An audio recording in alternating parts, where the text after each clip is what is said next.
Test, test.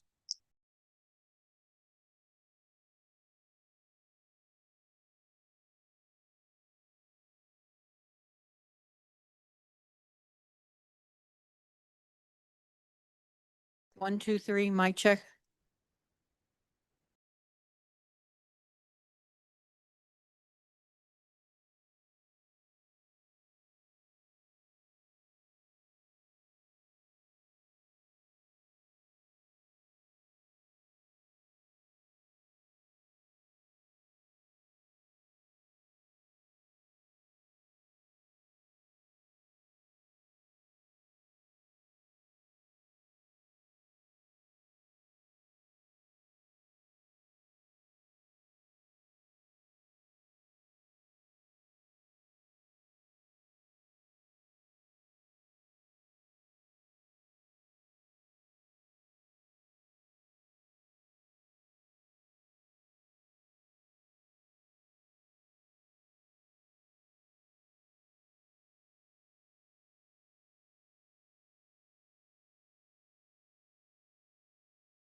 Good evening. Before I call the meeting to order, I want to announce that some commissioners, staff, and the public are attending remotely via Zoom, by phone, or on site. All participants joining by phone should mute their phones when not speaking to avoid background noise. During the meeting, please make sure you announce yourself by name and title every time you speak so the public that is observing knows who is speaking. And please be sure you speak directly into a microphone so that the public can hear your comments and an accurate record of the meeting is made. This is critical given the number of remote participants and is current guidance from the Kansas Attorney General. If public comments are allowed on an agenda item, comments should be limited to the topic of that item. Per the Commission Rules of Procedure, comments should not include any rude or derogatory remarks, reflections as to integrity, abusive comments, and statements as to motives and personalities. I will now call this meeting of the Board of Commissioners for Thursday, September 3rd, 2026 to order. Will the clerk please call the roll? Roll call. Ramirez, Aye. Hill, Here. Pacheco, Here. Lopez, Here. Stites, Here. Davis, Here. Bynum, Here. Kump, Here. Howard, Present. Burns, Here. Watson. Here. The invocation is being given by Chaplain Daniel Freeman from the New Beginning Missionary Baptist Church. I would ask everyone to please stand and remain standing after the invocation for the Pledge of Allegiance.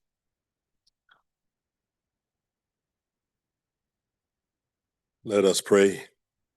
Gracious God, our Father, we're so honored and thankful for this day, for this opportunity to share one with another. Lord, we thank you for your sovereignty. We thank you for your grace and for your mercy. We thank you for the mayor, the commissioners, the city employees. Lord, we ask your blessings upon each and every one of us. Lord, we ask your blessings upon our first responders, our healthcare workers, our law enforcement officers, and please, Lord, do not forget our soldiers.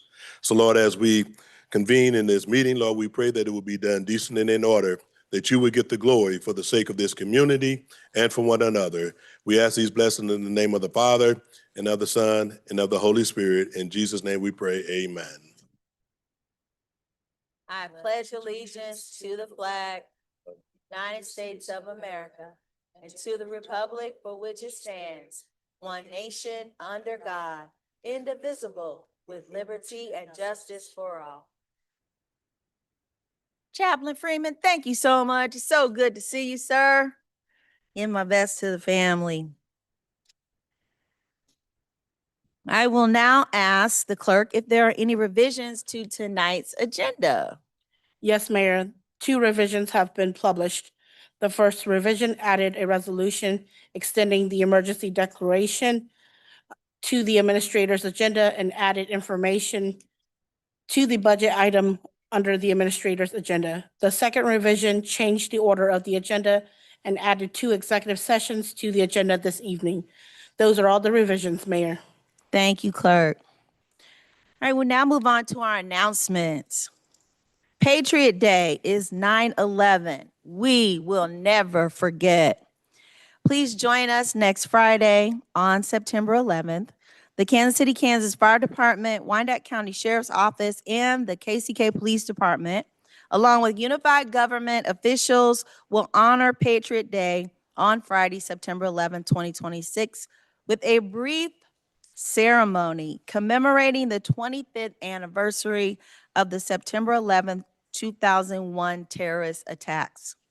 The ceremony will begin at 8:50 a.m. in front of Memorial Hall and will provide an opportunity for community members, elected officials, employees, first responders, and others to gather in remembrance of the nearly 3,000 people who lost their lives and to recognize the courage and sacrifice demonstrated by first responders, military personnel, and countless Americans in the days and years that followed.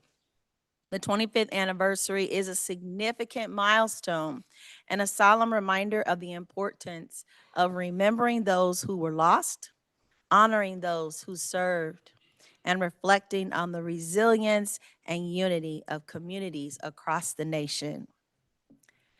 913 Day is celebrated annually on September 13th. It is a celebration of all things great in Wyandotte County. Created in 2020, 913 Day celebrates the pride, people, culture, businesses, neighborhoods, and community spirit that make our community unique. It's a great opportunity to get out, to connect with community, support local businesses, and just enjoy all that Wyandotte County has to offer. There will be events, promotions, and family fun that will be happening across the county. Now, leading up to 913 Day, September 7th through the 13th, don't miss the inaugural Black Restaurant Week, featuring $9.13 specials at participating local restaurants, including Wilson's Pizza and Grill, Cube 13 Sports Bar and Grill, John's Java and Jazz, and Holy Smoke Barbecue. Come celebrate the dot. Grab a bite, go shopping, attend a community event, and show your local pride while supporting the businesses and people who make Wyandotte County special. Now, recently, the mayor's office received communication from a frequent attendee of commission meetings. So much negativity has been talked about lately that I wanted to share this email with you and to the commission in front of the public. And this email reads, "Hello, Mayor and Commissioners. I know it's been a rough few weeks with the storms and some crazy meetings. I also know that you hear a lot of what is wrong out there and have to absorb a lot of strong emotions from the community, much of which stems from information or narratives that aren't necessarily true. I wanted to reach out and counter that with some long overdue praise, if I may. I am always so impressed with each of you, the way you tirelessly serve the community. Well, maybe we're all a little tired this week, but act professionally, even when your constituents don't, and truly go the extra mile to make Wyandotte County a better place inspires me to do more in my little patch of the county. A lot of people always tell me that they could never do my job, but I always say that I could never do your job. You all are incredible, and I am truly grateful for all that you do. I know that even in saying this, I am probably missing the many things you do behind the scenes that people don't know about. And for that, I thank you as well. I wish people could walk a mile in your shoes before they criticize you, seek to understand before they judge, and stand shoulder to shoulder with you to tackle the challenges rather than take a combative stance. I just wanted to reach out and let you know that I am cheering you on each and every day. You're always in my prayers, and if there is ever anything I can do to help or serve, please let me know. You are some of my favorite heroes of Wyandotte County. Kind regards, Annie Erickson, KCK Police Department Chaplain." Thank you, Chaplain Erickson. I appreciate your heart and I appreciate the kind words that you have shown towards the mayor and towards the commissioners. And thank you for also reminding each of us that we are stronger together. Thank you again. Let's give Miss Annie a little round of applause for just showing us some love. All right, we will now move to the Land Bank consent agenda. I will entertain a motion to adjourn as the Board of Commissioners and call us back to order as the Land Bank of Trustees. Howard, so moved. Davis, second. All right, it's been moved by Howard and second by Davis. Roll call, please. Roll call. Ramirez, Aye. Hill, Aye. Pacheco, Aye. Lopez, Aye. Stites, Aye. Davis, Aye. Bynum, Aye. Kump, Aye. Howard, Aye. Burns. Aye. The vote is 10-0. The motion carries. Thank you, Commissioners and Clerk. All right, we'll now move on to the Land Bank Board of Trustees consent agenda. Does any member of the commission or county administrator wish to set aside any item on the Land Bank consent agenda? Move to approve all items as submitted. Davis, second. All right, it's been moved by Ramirez and second by Davis. Roll call, please. Roll call, Ramirez, Aye. Hill, Aye. Pacheco, Aye. Lopez, Aye. Stites, Aye. Davis, Aye. Bynum, Aye. Crump, Aye. Howard, Aye. Burns. Aye. The vote is 10-0. The motion carries. Thank you, Commissioners and Clerk. I will now entertain a motion to adjourn as the Land Bank Board of Trustees and calls back to order as the Board of Commissioners. Howard, so moved. Second, Ramirez. All right, it's been moved by Howard and second by Ramirez. Roll call, please. Roll call, Ramirez, Aye. Hill, Aye. Pacheco, Aye. Lopez, Aye. Stites, Aye. Davis, Aye. Bynum, Aye. Crump, Aye. Howard, Aye. Burns. Aye. The vote is 10-0. The motion carries. Thank you, Clerk and Commissioners. We will now move to the Mayor's agenda. We have one item scheduled. The first item is number 7.1, is adoption of a resolution amending the commission meetings. I will ask our legal staff to present the item.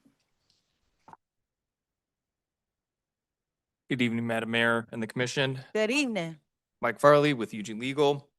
I'm bringing forward tonight an amended resolution to the current Board of Commissioners schedule for 2026, 2027. The reason I'm bringing this forward is to have the commission designate October 1st as a meeting in which planning and zoning agenda matters can be heard. The reason for this is because the current P and Z meeting scheduled on September 24th, which would be the meeting for the September cases, is too close in time to the City Planning Commission meeting for some cases. So under state law, changes of zone, and then case law has also said that special use permits are eligible for a protest petition. Citizens have up to 14 days to file that protest petition. So we would need at least 14 days between the end of the planning commission meeting in which a recommendation is made, and then that 14-day deadline, and hopefully a few more days for processing after that. So again, September 24th is just going to be too soon for those meetings, and I've looked up and there's nearly going to be a dozen changes of zone and special use permits that could potentially be coming forward. They would have to be held over anyways to follow state law, and instead of going all the way to the October 29th meeting, I'm proposing an amendment so that October 1st can also hear planning and zoning items as well. Additionally, a little side note, I did also make an amendment so that the September 24th P and Z meeting could also be designated as a regular Board of Commissioners meeting as well. However, that is, the mayor holds the authority to move agenda items there, so I will leave that up to her to do that, but it is formalized in case we want to go that route. Thank you. All right. The commissioners have any questions, comments?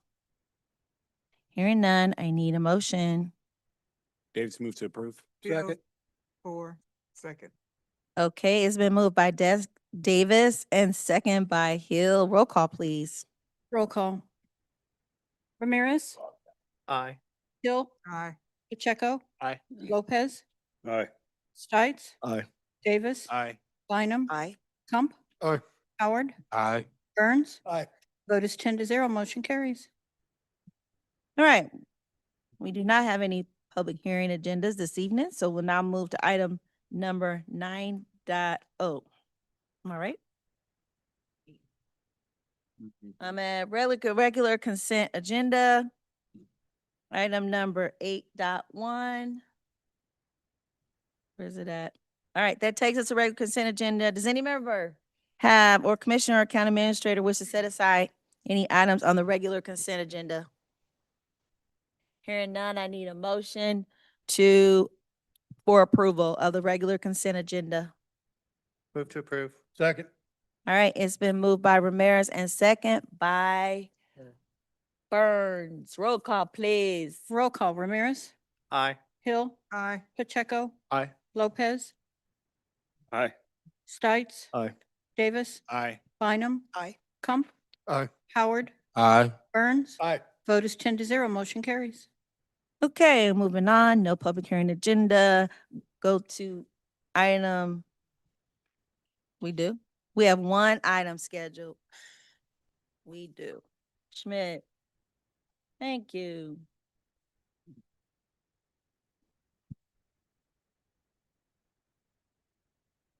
Item number 9.1 is scheduled to receive public comments regarding renewal of the self-supporting municipal improvement district.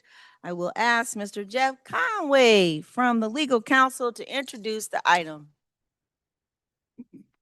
Mayor and Commissioners, Jeff Conway, legal, and I'll be painfully brief. There's a lot of things to get through, but I think I can do it pretty quickly. I want to do a brief overview of the statutes that set up the SMID. If the locality wants to adopt the SMID, there's a process to do that.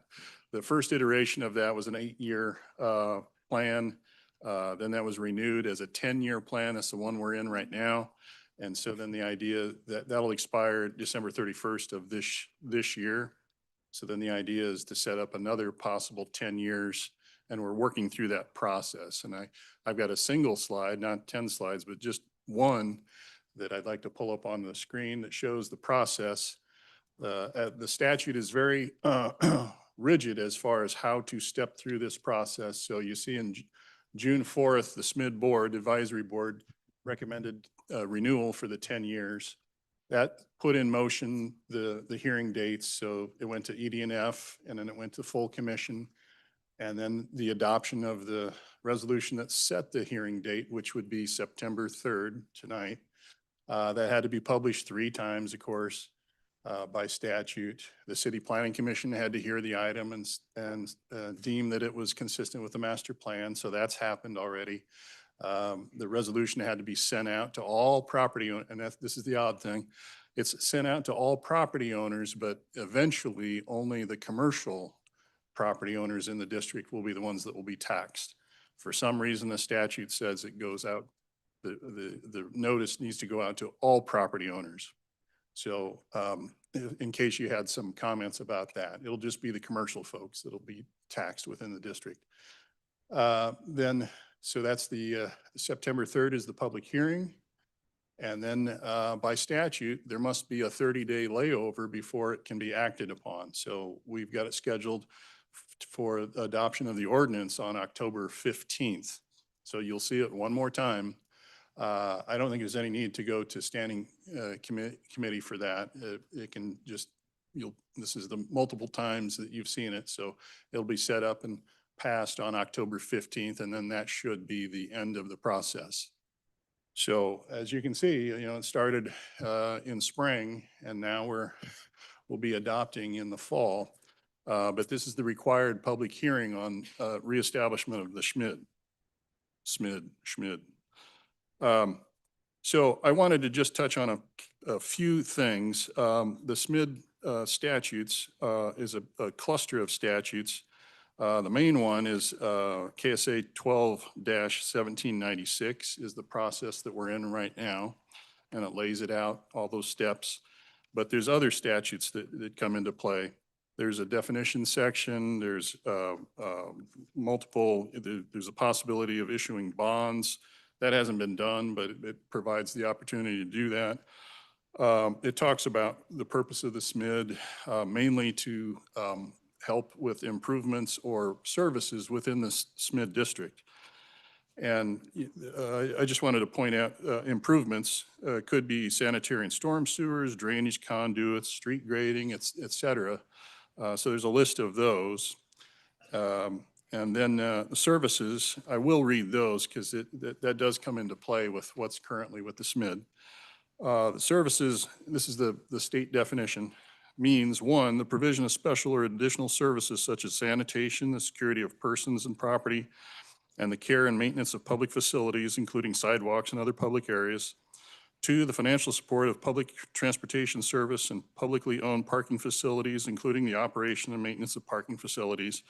3, the development of plans and programs for the future development of the district. 4, the development, promotion and support of community events and activities open to the general public.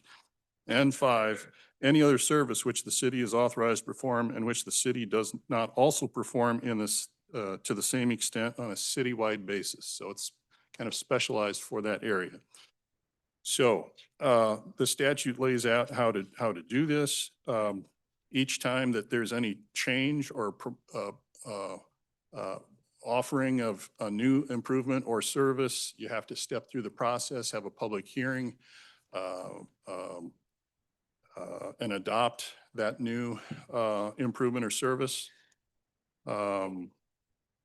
There's also, if there's opposition, it provides for that. So during the process, if 40% or more of the owners sign a petition, then they can take it off of the matter off of the agenda.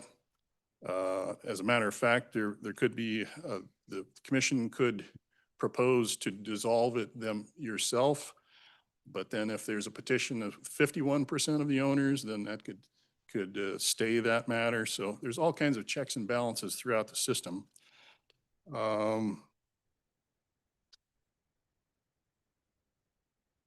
There's creation of the advisory board, which is the board that you probably talk about is the SMID. So they meet periodically.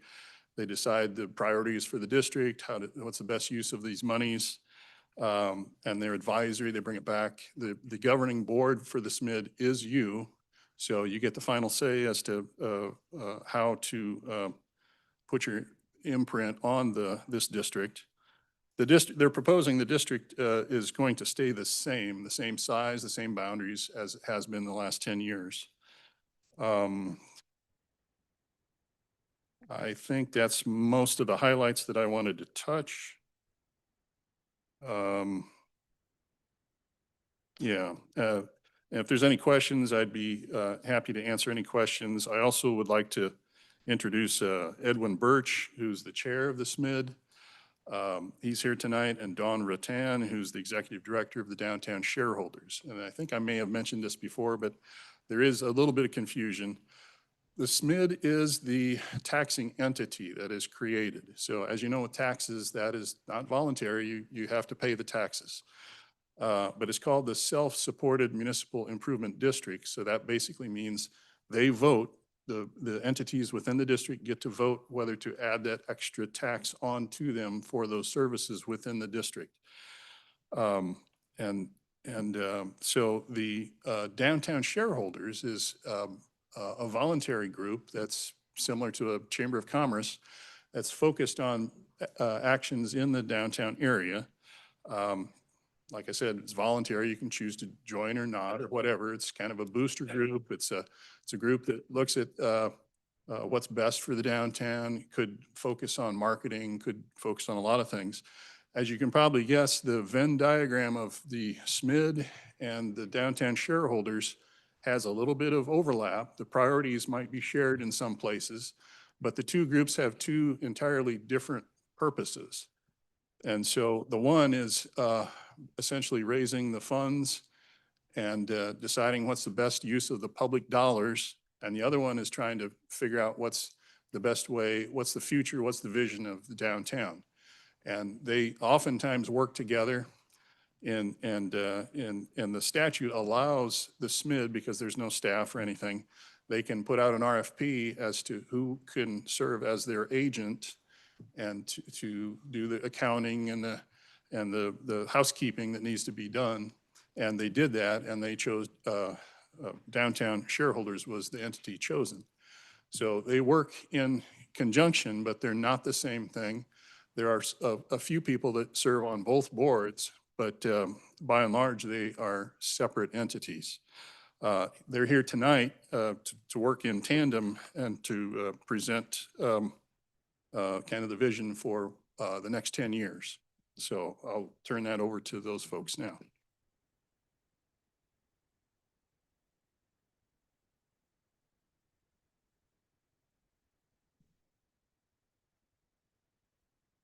Mayor CEO Crystal Watson, Unified Government Board of Commissioners, and Alan Howes. I am Edwin Birch. Good evening to you all. And it is a pleasure for me to be here before you as the chair of the SMID. I am here to ask for your support for the 10-year renewal of the Downtown Self-Supported Municipal Improvement District, as mentioned before, is known as a SMID. I want to begin with a simple message. We cannot give up on downtown KCK. Yes, downtown still faces significant redevelopment challenges. We know there are vacant buildings, properties that need investment, and other challenges that we cannot solve overnight. But we also have something that's very important here, and that's opportunity. We are seeing signs of renewed investment and interest, the redevelopment of the former abandoned UMB Bank building, the purchase of the Brotherhood building by a new owner, and the future development of a new library. These are all examples, just a few, of what is possible. These investments matter because momentum creates opportunity. A strong, vibrant downtown is essential to sustaining that momentum and attracting even more investment. That is where the downtown shareholders and the SMID play an important role. The SMID supports the foundation of a healthy downtown by creating cleaner, safer, and a more welcoming environment where investment can take hold, where people want to spend time and patronize our businesses. Under the leadership of Don Rattan, the Executive Director of the Downtown Shareholders, with the commitment from the SMID Board, we have the leadership and the capacity today to build on the progress you are seeing now. Renewing the SMID for another 10 years gives us the ability to continue that work. But I also want to be very clear about what the SMID is and what it is not. And Jeff touched on some of that. The SMID is not responsible for downtown vacancies, delinquent taxes, property investment decisions, code issues, or property ownership decisions. Those are larger challenges that require the collaboration of many of our stakeholders and community partners.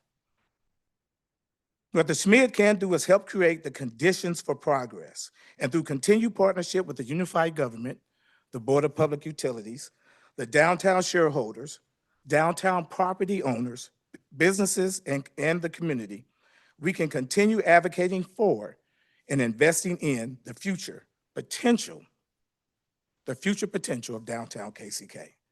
So we have a choice here tonight. We can look at these challenges of downtown, say they're just too much, push it to the side. Or we can look at the progress that is beginning to emerge and decide that now is the time to keep going. As a resident, I think we have to continue to keep going. I believe downtown KCK is worth fighting for. I believe the best days of downtown can still be ahead of us. We cannot give up when there is opportunity right in front of us. I respectfully ask the mayor and commissioners to approve the 10-year renewal of the downtown SMID and give us the opportunity to continue this work, to build on the momentum that we have now, to attract new investment, and to help reignite the potential of downtown KCK. Again, this is not the time to give up on downtown Kansas City, Kansas. I want to thank the SMID board. Many of them are here with me. Do you want to stand up? I want to thank them for their continued commitment, volunteering, and their time, and belief in what downtown can become. Thank you, Mayor, CEO Krista Watson. Thank you, Unified Government Board of Commissioners. Thank you, Alan. Thank you for your consideration tonight and hopefully for your support. God bless you all. Thank you.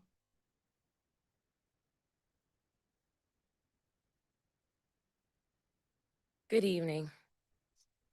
I'm Dawn Rattan. I'm the Executive Director for the Downtown Shareholders of Kansas City, Kansas. Thanks for giving us some time to talk about what we're doing in downtown. I'm very excited about it. If you'll pull up the PowerPoint, I'd appreciate that. So as we say, we are setting ourselves up to be clean, safe, activated, growing, strengthening downtown through placemaking, business engagement, safety initiatives, and long-term planning. On the next slide, For the Schmid, this is where downtown property owners are investing in their own district. This is funded by property tax assessments and other funds. And you have in your packet a 10-year retrospective of our actuals, as well as the mill levies and our budgets. For 2026, for the ad valorem tax, we are actually on track to get $220,000, but it was budgeted for $233,000. We said that we'd be revenue neutral in 2027. We submitted the budget and it came back from UG that we would get about $177,000. In both of those years, we have been revenue neutral. We also get annual contributions in lieu of tax assessments from the UG, from BPU, and from KU Health Systems. And the reason for this is that nonprofits and governmental entities are not subject to this tax. So this is a good neighbor, a good investment since they work and have their business downtown. The UG has several locations. This is their voluntary contribution. The Schmid has been active since 2008. And as we talked about, our primary focus is cleaning, security, and marketing. Gets renewed every 10 years and DTS manages it. There is an advisory board that each one of you has appointed a member of, and we meet on a monthly basis. Again, it is not for residential or nonprofits. You also have a comparison chart in your packet that I gave you as well. But going on to talk about DTS. Now, DTS has, on the next slide, has our boundaries listed above. So downtown is bigger than Schmid. Schmid is within downtown. You also have a Schmid map that's in your packet. DTS was founded in 2005, 3 years before the Schmid happened.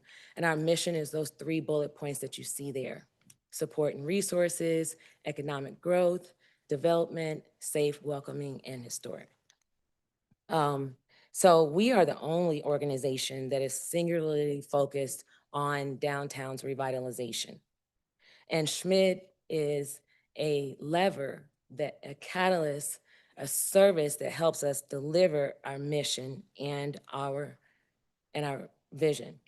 You'll see in your packet later that there is an downtown evolution triangle, which when I've met with many of you one-on-one, we've discussed it. And at the bottom of that triangle is similar to Maslow's hierarchy of needs. It has to be clean and safe. So we have to have safety, we have to have cleanliness. And as we retain and attract and take care of the needs of our current businesses, then we attract new businesses, we attract new residents, and we become a destination. But the foundation of that is a clean and safe district. On the next slide. As we were talking about safety, great segue, I think, nope. So the map is here. You'll see where our boundaries are. It's listed there at the bottom. You also have a copy of this map in your packet. On the next slide is just a list of all of our board members on the Schmid board and the DTS board. All of these people serve voluntarily. They all care about downtown. They give their time, their talent, and their treasure to help deliver our mission in various ways. Most of the board on DTS is new. We have been very, very deliberate about having people on our board who are engaged and passionate about downtown's future. Again, no one has money. And then I am one of the employees. I am the sole full-time employee. We have a part-time employee that serves through funds provided by a Kaufman grant, not Schmid or DTS funds. And that admin is bilingual to help with some of our communication across the district. On the next slide, so just to dive a little bit deeper into the cleaning, it has continued uninterrupted service by Simmons since we started. The list of services they provide is listed below. They work Monday through Saturday. And we pay Simmons approximately $9,000 per month. And we've just introduced $25,000 into our budget to help with biohazard cleaning as a result of feedback from business owners in the district for biohazard issues that Simmons is not certified to clean. On the next page, for safety, we did transition to using the KCK Police Department. We did a trial from July through December, and we went full-time permanent with KCK police officers in January of this year. This shift is a strategic investment in increased accountability, transparency, response coordination, credibility, and visibility. When we say we mean we want downtown to be safe. We spend about, and it has been impactful, as I talked with business owners, they recognize, they see the change, and it has been impactful. We spend about $89,000 per year for our dedicated police officer. As we went into this change from our contract security, we actually had planned in our budget for 2 police officers, and the board will evaluate at the end of this year whether we will pay for 2 or stay with 1, hopefully before the police bid processes comes up. You'll see when we get to results, even in that 6-month trial, when we made the transition, we had over 100 arrests made. So it is definitely impactful. On the next page, the board definitely believes in financial stewardship. The renewal, again, has a revenue neutral mill levy that was this year and for next year, while we're continuing the essential downtown services and initiatives. One thing Jeff didn't mention, that in our proposed resolution, the previous resolution had a maximum mill levy of 13. Our board decided to reduce our maximum mill levy to 11 in the new resolution. We do get audited annually, and we completed our audit in August, September. On the next page, here's just some of our numbers with cleaning hours, trash bags collected. To date, we have for cleaning 3,230 hours and 670 trash bags collected. You also see some of our security information. The rest I talked about when we did our trial from July through December of last year. And then you'll see our revenue for 24 and 25. As I said, our revenue, our budget was set for $233,000 from just the taxes, and we're tracking at 220 this year. On the next slide. Here's some of our results, and this is both DTS and Schmidt results because we're collaborating. We have gotten $160,000 in grants in 2025, and quite frankly, I try to use funds from grants first before we pull anything from the budget. Another thing is that we, again, have bilingual capacity through a grant. We did an open space tour where we had 11 vacant buildings downtown open their doors to let the community come in and see. That could be developers, investors, or just nosy people. And that has resulted in at least 2 properties being sold and started back up. We have launched a large employer coalition just to make sure we're supporting our downtown businesses and asking them specifically what they need. And then we have asked resources from the UG to come and talk to those business owners. We've done a SWOT analysis that's strengths, opportunities, weaknesses, and threats, just to, again, continue to get information from the community on what they need. We did most recently, an opportunity walk with Mayor Watson. Thank you very much for your time. And during that time, we walked to 24 properties in over 90-degree heat.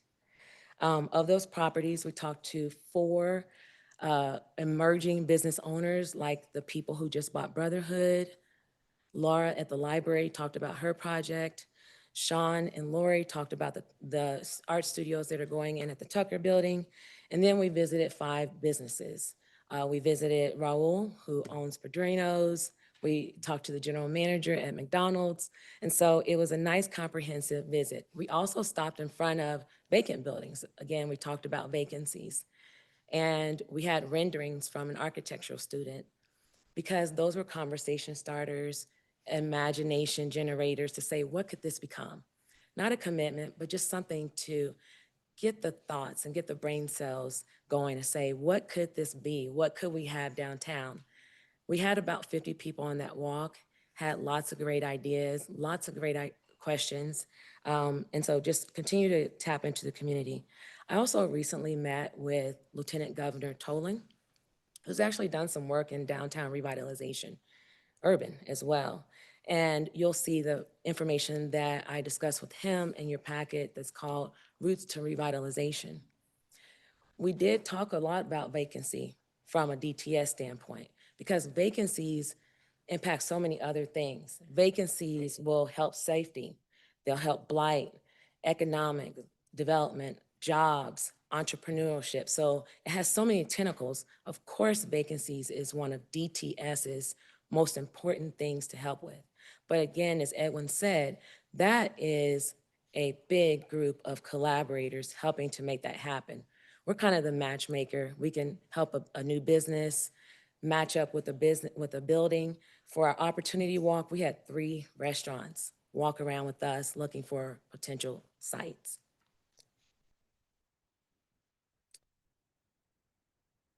On the back of that, if I can divulge for a bit, on the back of the packet I shared with Lieutenant Governor Tolan, you'll see that evolution triangle that I referred to. On the next page, if you'll go back, some of our projects that we're working on right now is a redevelopment or a master plan.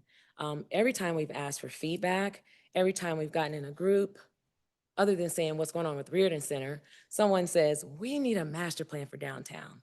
The last time we did a master plan downtown was 2007. I firmly believe that this is one of our highest priorities. We need to all get in together, get on the same page and have a discussion so that we're all moving in the same direction, coordinated to bring downtown back. I think there are a lot of people and a lot of groups who have great ideas for all of the Northeast, but we kind of work in silos.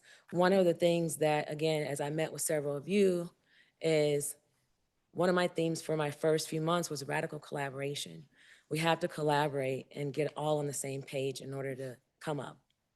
We're working on some pop-ups. We're even changing some crosswalks to introduce some cultural elements.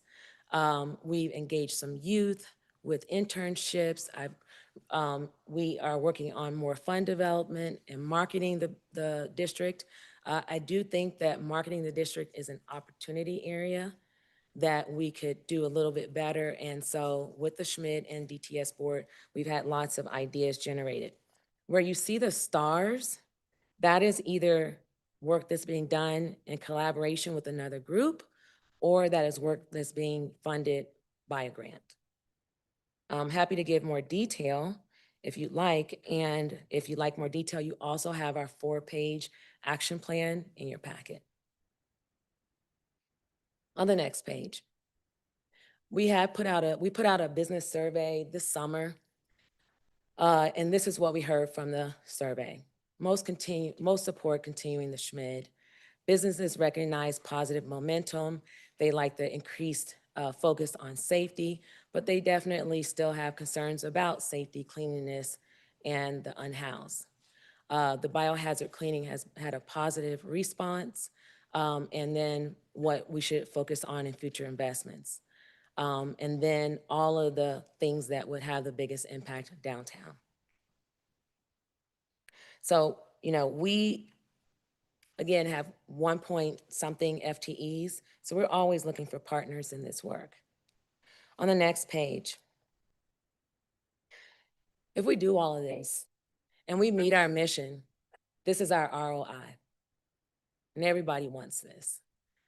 We're gonna strengthen this corridor. We're gonna make downtown the place to be. People are gonna come from Chiefs games and wanna have a drink in downtown, either coming from or to. And I like to emphasize that downtown is for everyone. Downtown is ours. It's not just the residents that live down there, or the businesses. It's all of ours who live, work, and play in Kansas City, Kansas. And we should all want to have that ROI become a reality in the near future. The final couple of pages is just a few pictures, if they pop up, of just some activities we had in the district, spending the day with the firefighters and the interns, the opportunity walk, another thing with another intern, meeting commissioners. She was excited, talking to local businesses, new murals going up in the business, and just a picture with a few of us just showing that we're just trying to collaborate and work together to make the district have its comeback and revitalize. So we want to go on the last page from forgotten to unforgettable, vacancies to vibrance. And on the last page, with a clear strategy to maintain momentum, we'll have an impact with the Schmid. And downtown KCK makes a comeback. Thank you. Thank you.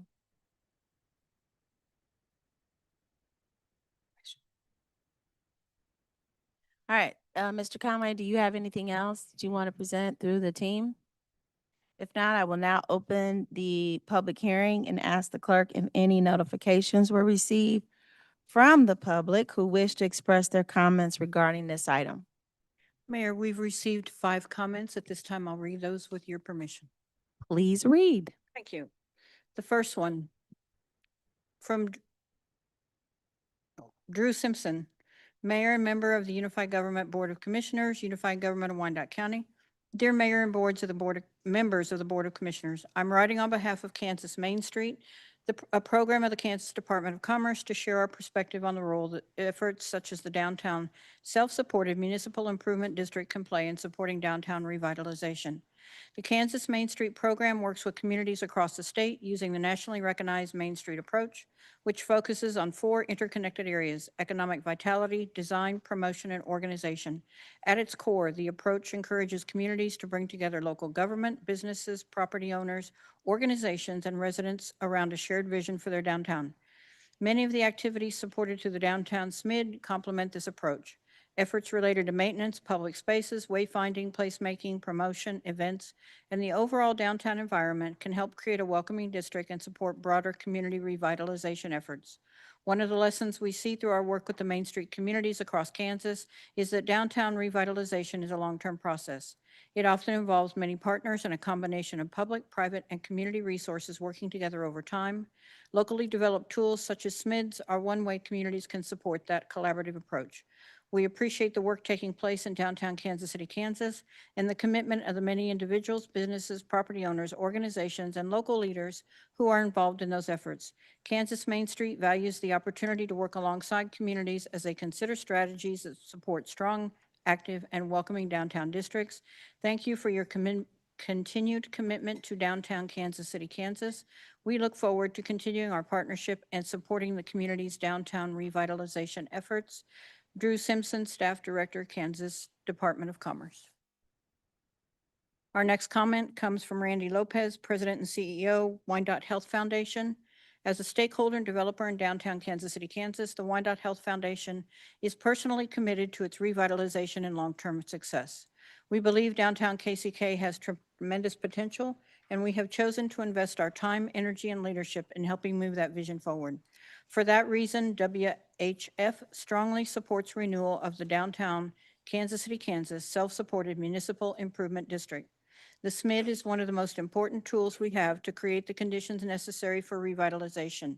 It allows downtown property owners and stakeholders to invest directly in improvements that support safety and security, cleanliness and appearance, vacancy reduction, vibrancy and foot traffic, small business growth, economic impact, shared investment. Revitalization requires consistent investment, partnership, and a shared commitment over time. The current SMID expires December 31st, 2026. Losing this dedicated resource would be a significant setback at a time when we are working to build momentum, reduce vacancies, attract investment, and strengthen downtown KCK. As an organization deeply invested in the future of downtown, we respectfully ask you to support renewal of the SMID. Thank you for your leadership and your consideration of this important investment in downtown Kansas City, Kansas. Our next comment comes from Scott Coop, President, Security Bank of Kansas City. Security Bank of Kansas City is committed to downtown KCK's revitalization and long-term success. For that reason, we strongly support renewal of the downtown Kansas City, Kansas self-supported municipal improvement district. The SMID is one of the most important tools we have to create the conditions necessary for revitalization.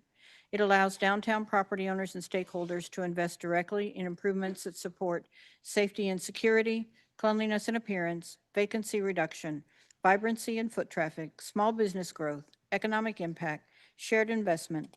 Revitalization does not happen through one project or one organization. It requires consistent investment, partnership, and a shared commitment over time. The current SMID expires December 31st, 2026. Losing this dedicated resource would be a significant setback at a time when we are working to build momentum, reduce vacancies, attract investment, and strengthen downtown KCK.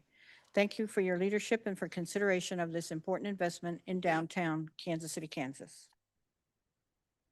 Next comment is from Renee Hadley, KCK Chamber. On behalf of the Kansas City, Kansas Chamber of Commerce, I'm writing to express our strong support for the renewal of the downtown Kansas City, Kansas self-supported municipal improvement district. The KCK Chamber is committed to fostering a thriving business environment throughout our community, and we recognize that a vibrant downtown is essential to the economic success and quality of life of Kansas City, Kansas. The renewal of the SMID will help ensure continued focus on initiatives that strengthen our downtown business community, including enhancing and safety and security for employees, customers, residents, and visitors, maintaining a clean and welcoming environment that encourages investment and community pride, supporting small businesses and entrepreneurs by creating a more attractive and accessible business district, increasing foot traffic and activity that benefits local restaurants, retailers, and service providers, encouraging redevelopment and reducing vacancies through coordinated improvement efforts, leveraging private and public investments to create a long-term economic growth and opportunity. As a chamber, we understand that sustainable economic development happens through collaboration. The SMID provides a valuable framework for that collaboration and helps align resources to achieve meaningful results for downtown KCK. Kansas City, Kansas continues to build momentum, and now is not the time to step back from efforts in improving our downtown and make a positive impact for our community. Renewing the SMID will provide continuity, stability, and the resources necessary to support ongoing revitalization and future growth. We respectfully encourage you to support the renewal of the downtown Kansas City, Kansas SMID and continue investing in the success of our downtown business community. Doing so will help ensure that downtown KCK remains a place where businesses can prosper, residents can gather, and visitors can experience the unique character and energy of our city. Thank you for your leadership and your consideration of this important matter. The last comment I have is from Matt Watkins, Reese Commercial Real Estate. Dear Commissioners, on behalf of business owners in the downtown corridor, I write to express support for the renewal of the SMID funding. This letter reflects the will of multiple business owners I represent in the downtown corridor and ancillary spaces associated with the downtown shareholders, of which I am a board member. This funding provides critical infrastructure that connects the neighborhood, advances equity, and strengthens economic opportunity for our residents and businesses that call Kansas City, Kansas home. As a stakeholder and DTS board member, I am personally committed to downtown KCK's revitalization and long-term success. I believe downtown KCK has tremendous potential, and I have chosen to invest my time, energy, and leadership in helping move that vision forward. Among many reasons, I strongly support renewal of the downtown Kansas City, Kansas self-supported municipal improvement district. The SMID is one of the most important tools we have to create the conditions necessary for revitalization. It allows downtown property owners and stakeholders to invest directly in improvements that support safety and security, cleanliness and appearance, vacancy reduction, vibrancy and foot traffic, small business growth, economic impact, and shared investment.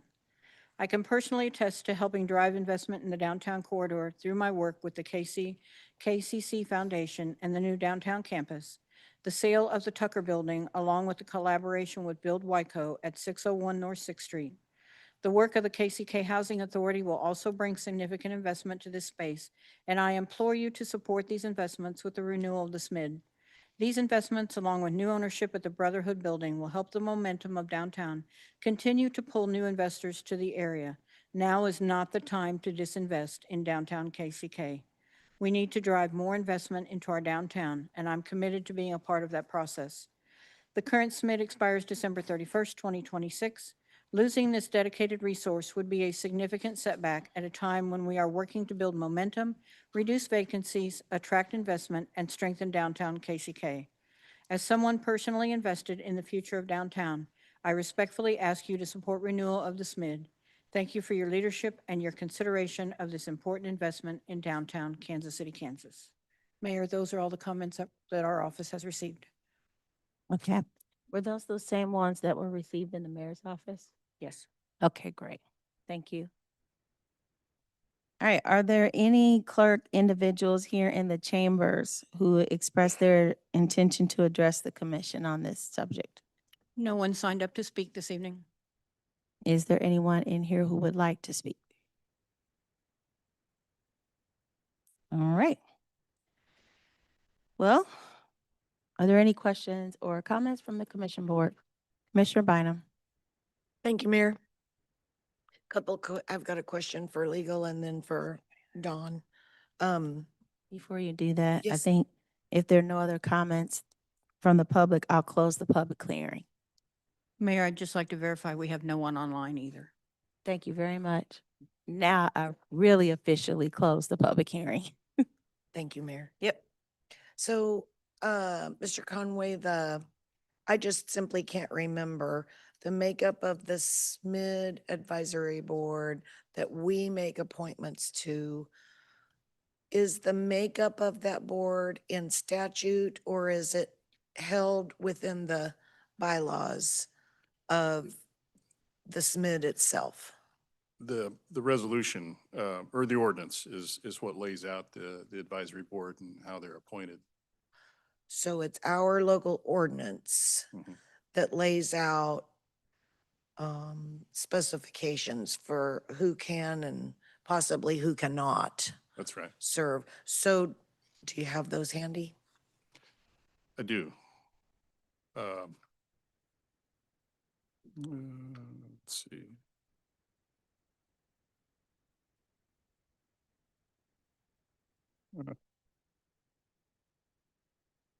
Sorry, I grabbed the one that It's okay. was for the public hearing, and It's okay. You can follow up later even. It's not critical to my decision tonight. I'm just curious. it tracks the current resolution very closely. So I think I don't think any of the requirements were changed.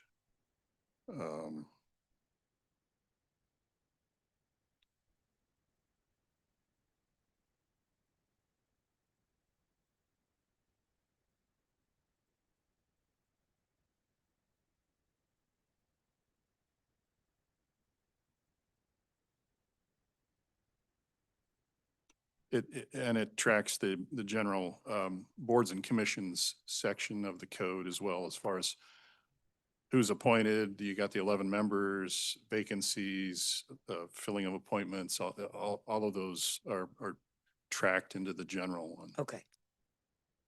Right. Thanks. I was curious if there were additional parameters for this specific board. But like I said, that can be follow up at another time. Just my own curiosity because I can't remember. At one time, I thought members of that board needed to be property owners within this mid-district, but that sounds like that's not true anymore. I think there was some tie to a business that's located in the A district. tie to a business, I think not so. necessarily that property owner. Okay, I can confirm that. fair too. enough. Okay, thank you. Yes, please. I'm just curious, Dawn, first of all, as you know, I work downtown. My full-time job is downtown. And so I appreciate the activities of the SMID, the safety and security. I've worked downtown for a very long time, so I have appreciated these safe and clean activities for quite some time. I just want to clarify, I'm just curious, it's not a commentary. Last year when we changed the security piece, to the Kansas City, Kansas Police Department. I thought I remembered that that was going to be an off-duty officer. Is that correct? N- This is their regular shift. We did our trial using an off-duty officer. So from July through December, we did it with an off-duty officer to see how it went, and that was our test. We thought the test was successful, so we pay for an officer. So we have him from 12 until 8. 12 to 8? Just changed names. We just got a new one. And I can't remember his name. He just started about a month ago. But we have that officer dedicated from 12 till 8, and then we have Officer Medina in the morning from her morning shift, I think 7:30 until about 2. And so it actually has increased our coverage in that Simmons was ending their day around 5, so we get 3 additional hours. And our board is going to look at also, can we stretch that out to get a little bit more nighttime hours, or do we get a second police officer? So we'll be doing some end of the year evaluation. The officer, while they're on duty for the SMID, are they in a car? Are they on foot? Both. Okay. We actually, the detective, captain, I'm sorry, I forgot his rank, but Stephen Smith and the officer dedicated, 2 officers come to our monthly meetings every month, and they give us a spreadsheet of statistics. And so, what was your question again? Are they on foot? Are Oh, they in a So we car? also get, part of their statistics, we get their on-foot hours and their car hours. They also track that. And so a portion of the SMID dollars are paying for 2, 1.5. For one officer, Officer Medina is paid for through City Hall. I see. Police, but the officer in the afternoon, we pay for. Okay. And so that's separate from our PD budget? Like Yes. totally And it's coming separated out of the away SMID from? budget. Okay, all right, that's it. Thank you. Commissioner Comp. Thank you, Mayor. Come to at large. I'll start by saying I'm not against the SMID as a voluntarily entered into tax. It's a lot of controls around creating the taxes to get on commercial properties and businesses and whether or not it can be dissolved.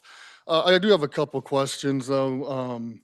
Looking at the statement of activity, how, and maybe this is for staff or commissioners who've been here longer than I have, how did we land on the UG share of contribution to the SMID?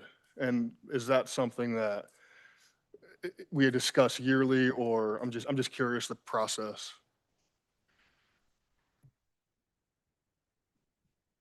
Commissioner Bynum, you want to answer it? I only want to speak to my knowledge of Sure. it. Unified Government owns downtown. Gosh, I counted on just off the top of my head a week or so ago, it's 8 to 10 buildings. And so it's almost a payment in lieu of tax type of example, but it is voluntary.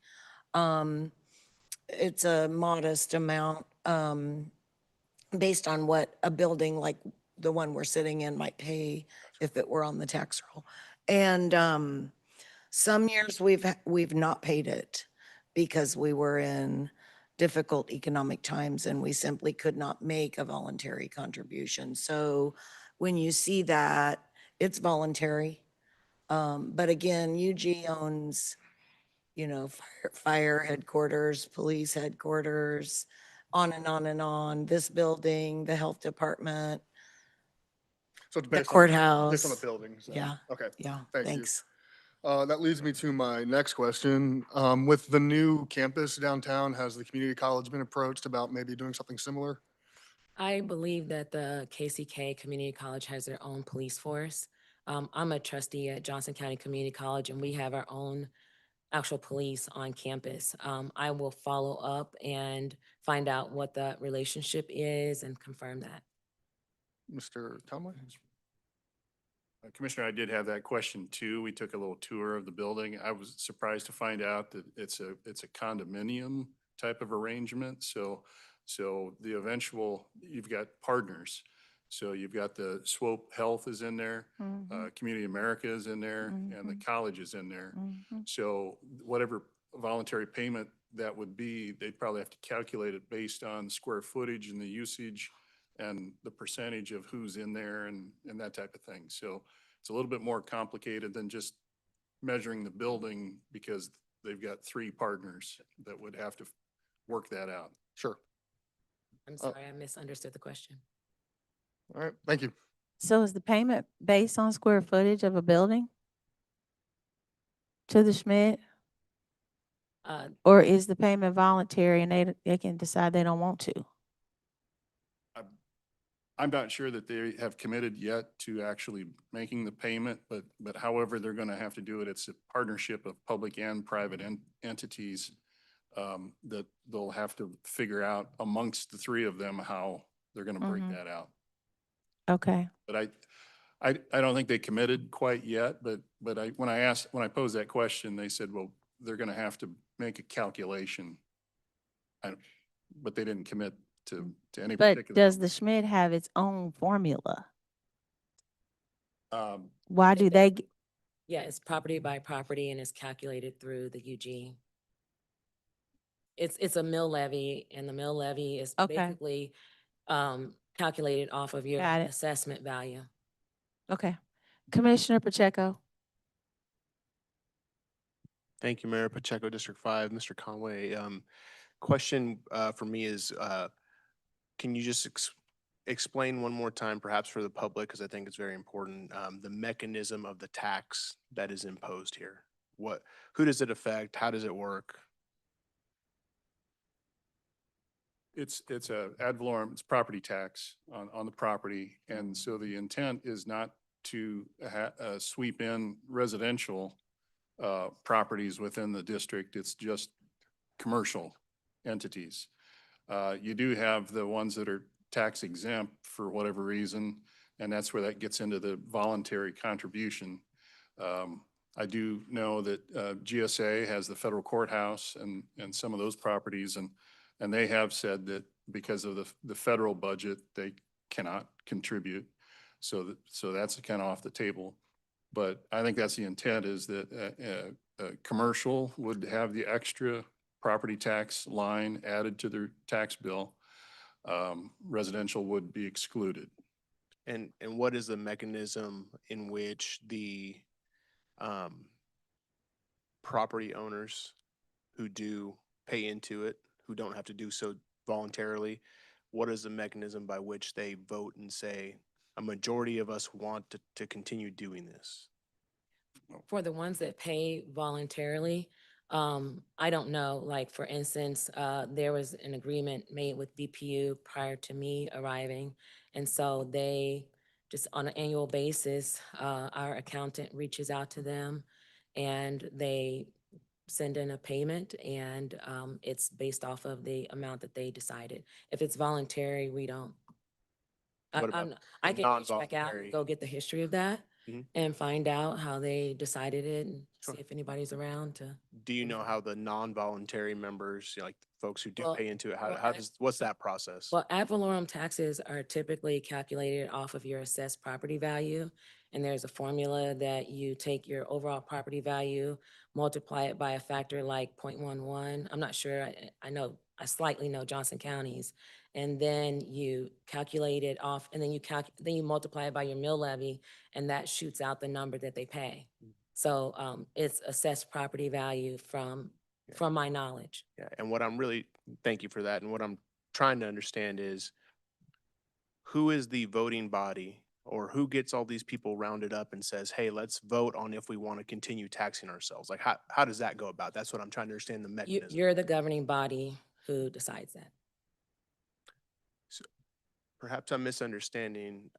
I'm just trying to understand, like, do the business owners or the property owners have a meeting of some sort in which they get together and say, hey, we want to continue doing this, and they, like, at minimum, like, express an interest to the SMID? Or that's all I'm just trying to Yeah, understand is the At process. its inception, that was done at the inception in 2008, 2009. Okay. And so then those same businesses / property owners are then approached again in 2016, they were approached again for the I don't 10-year believe they renewal. were. Okay, so but that's how it usually goes. I'm just trying to understand the mechanism. That's the one thing that I've never completely understood. Surveys are sent out and, surveys with QR codes were sent out. We also sent surveys out in Spanish. Yeah. Okay. Yeah, and all that's to say that, most of the correspondence that I've received in regard to this has been in favor of it from most of the businesses, both large and small. So I was just trying to understand the mechanism more than anything. So the only other thing that I would say for sure, Mr. Conway, you would say then otherwise, this is not a property tax, even though this is a taxing entity of sorts, that this is not one that affects the taxpayer at large. It is squarely imposed on those property owners within that district who have expressed in a majority fashion their desire to continue with the tax. Is that correct? Commissioner, yeah, indirectly. The SMID gauges support throughout its lifetime and tries to maintain that contact and continuous support, and it takes all kinds of different forms. Yeah. Very good. Thank you. And then the only other comment I'll make, Mayor, and then I'm done, is I think Mr. Tan pointed to the fact that we really need to try to come up with a master plan and work in tandem with downtown shareholders, SMID, unified government. I think in order for this to really get legs and actually for us to make the most out of it, we actually need to come up with a really robust master plan we're building the base here. We're doing the basics. We're cleaning, we're keeping things safe, just like your pyramid alludes to. But then what are we doing those things upon? What is the actual plan on which we are trying to make them happen?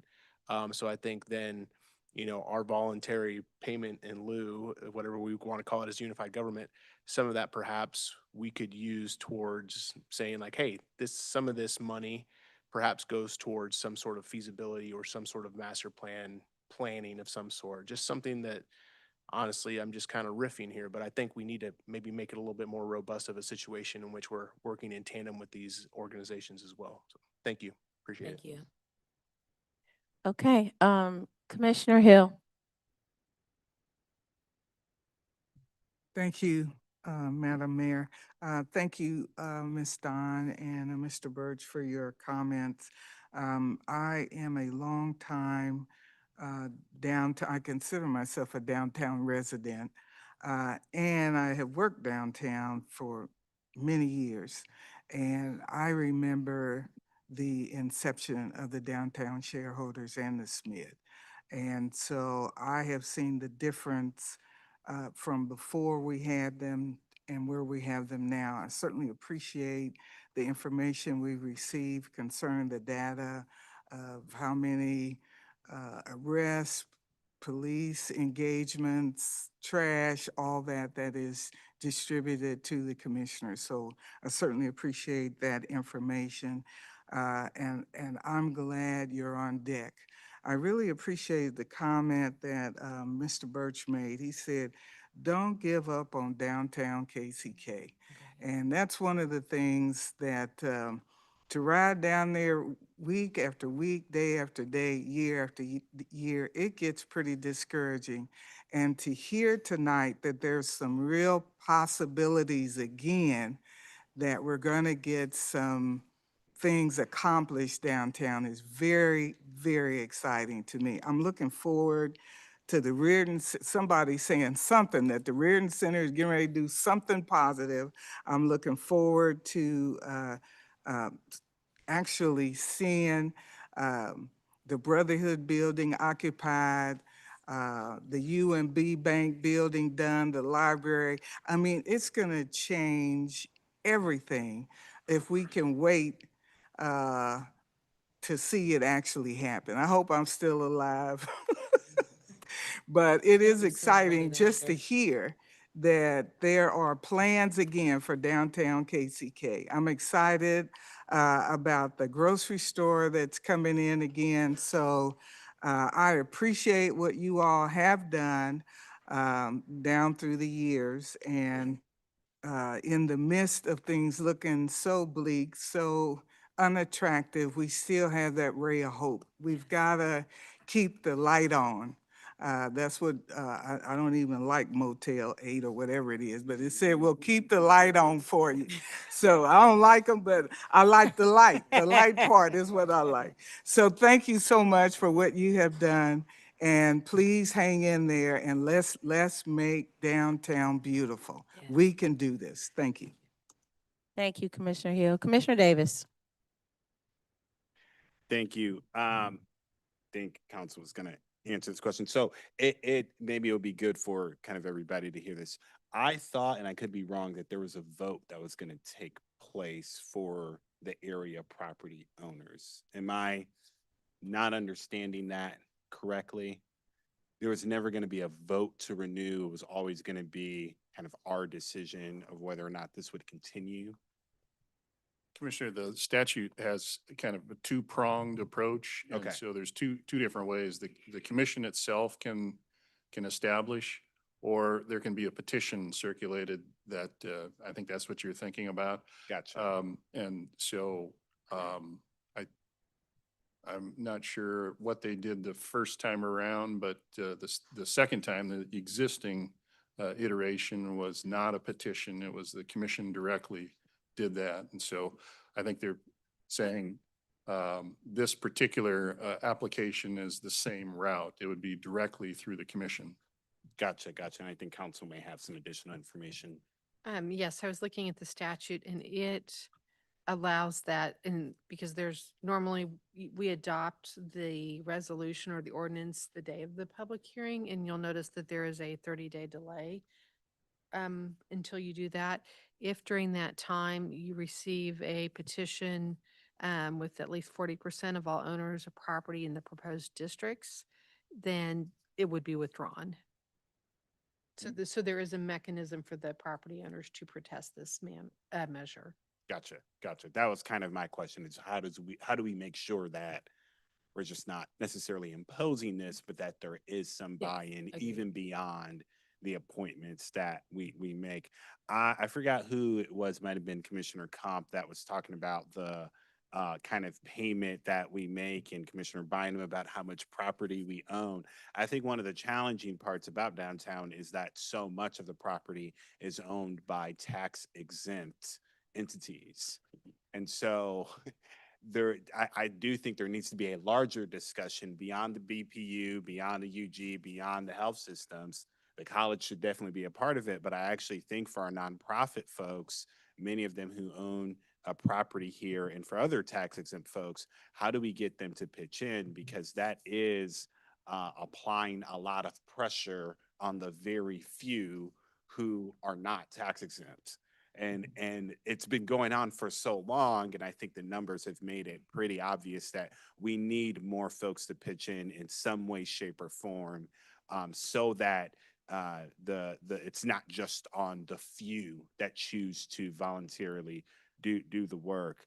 I am a huge fan of us investing in our downtown. I don't think you can point to a thriving city in this country that we would, aspire to be like and say their downtown does not have vibrancy or doesn't have many of the things, Ms. Rattan, that you said we should aspire for.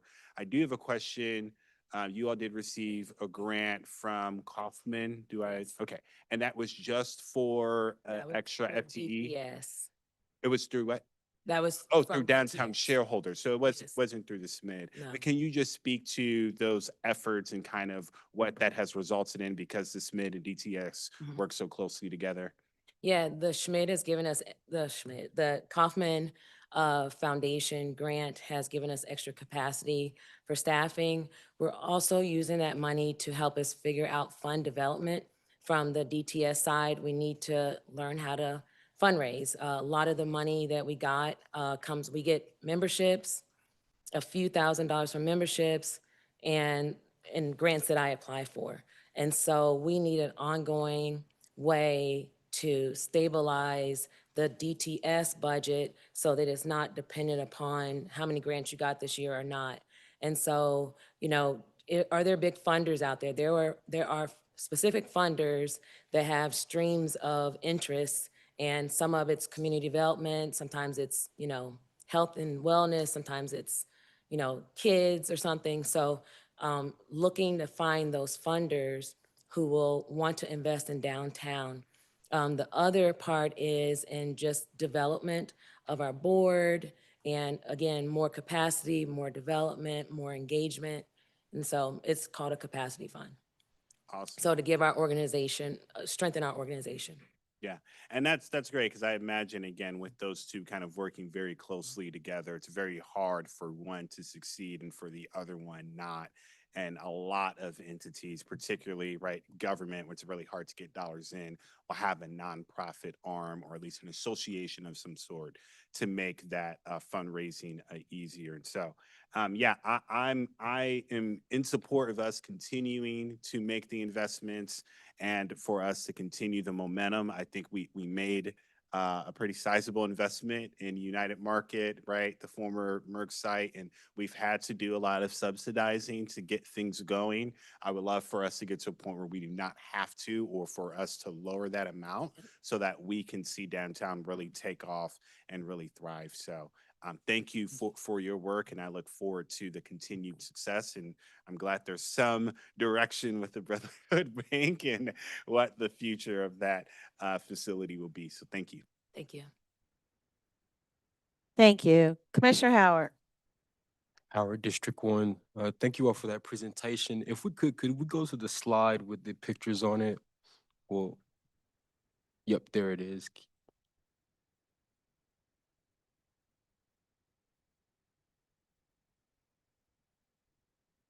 Yep, that's it. What? Can you go back? Yeah, yeah. Okay. This is the fun part for me. I appreciate all that you all are doing, and my colleagues already echoed that. But you all have something really good going on here with the youth component to the downtown shareholders. Can you just talk to me a little bit about that? I would love to. Through ProX, so the intern on the right with two commissioners was Alexa through ProX. ProX actually pays the interns, and she was an 11th grader from Johnson County, and I gave her some more high intensity projects to work on, and then the group pictured in the middle with you and Commissioner Bynum were 9 interns from a BPU grant that we received. And so it was 7 weeks with these youngsters. We did, they wrote business plans. Gabe from the Toolbox showed them how to write a business plan. They got in small groups and they wrote business plans for businesses downtown. They had resume writing, and then they did mock interviews.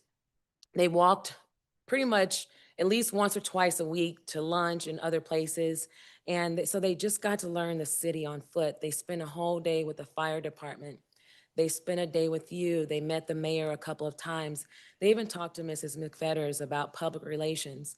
We had a career day for them. And we just had a lot of projects where we had them kind of imagine, give us feedback on like, what would you like to see in downtown? Another initiative that I am just starting to work on is I've reached out to Sumner Academy in Wyandotte. I plan to also reach out to Bishop Ward. I like to almost create like a little youth coalition of students. And really my whole goal is I want them to remember the time they worked on downtown, the time they had a summer downtown, the time they did a project downtown. And then in 10 years, these are the people who come back and want to be a commissioner, and they see people who look like them who are commissioners or the mayor. These are people who want to own businesses, who want to live down here when we have all these cool condos.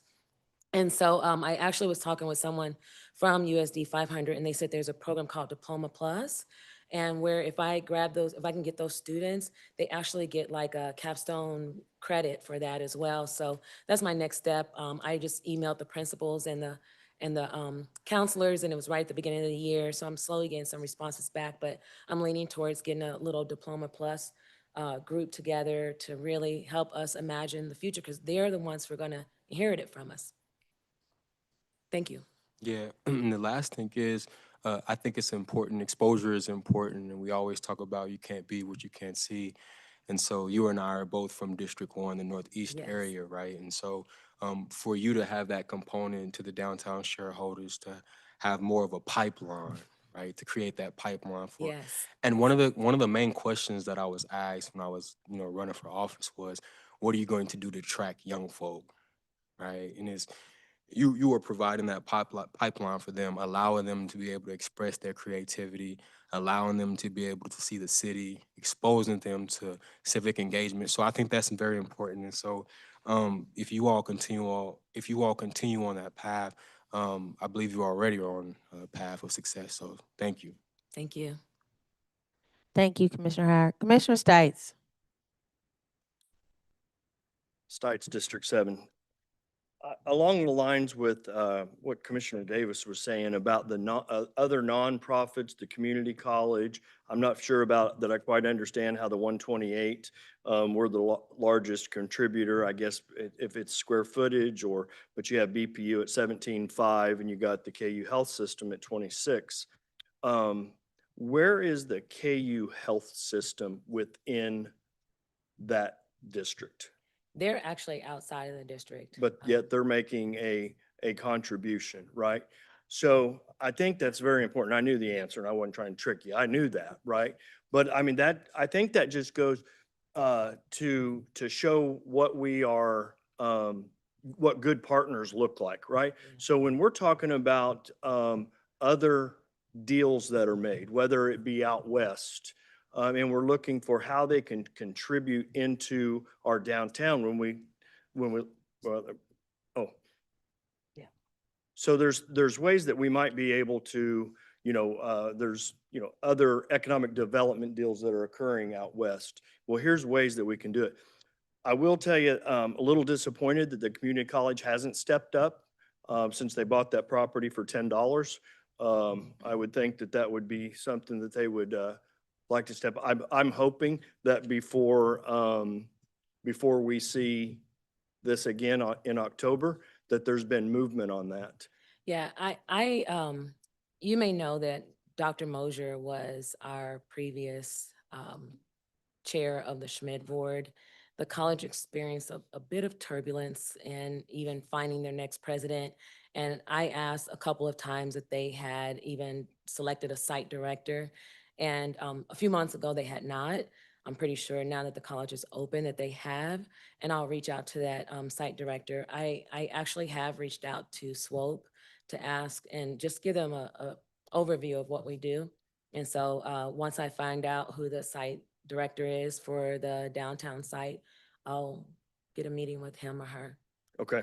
Well, I think that there's opportunities with other development that's occurring in our community. I've always supported, and I think that it's imperative that we do bring development to all four corners of our community. I think it's not just out west, although we hear that quite a bit. It's just out west. I'm an advocate for downtown, right? Whatever side you were on with the Reardon Center, right? I wanted to see something happen.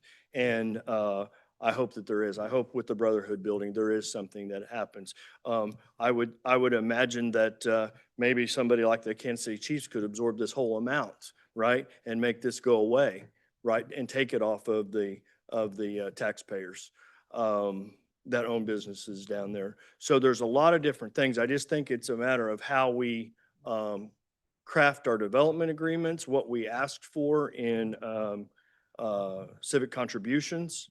So it just bothers me, to be honest with you, that we are, I don't know what that is, 5 times larger than somebody that's not even in that is not even in the district.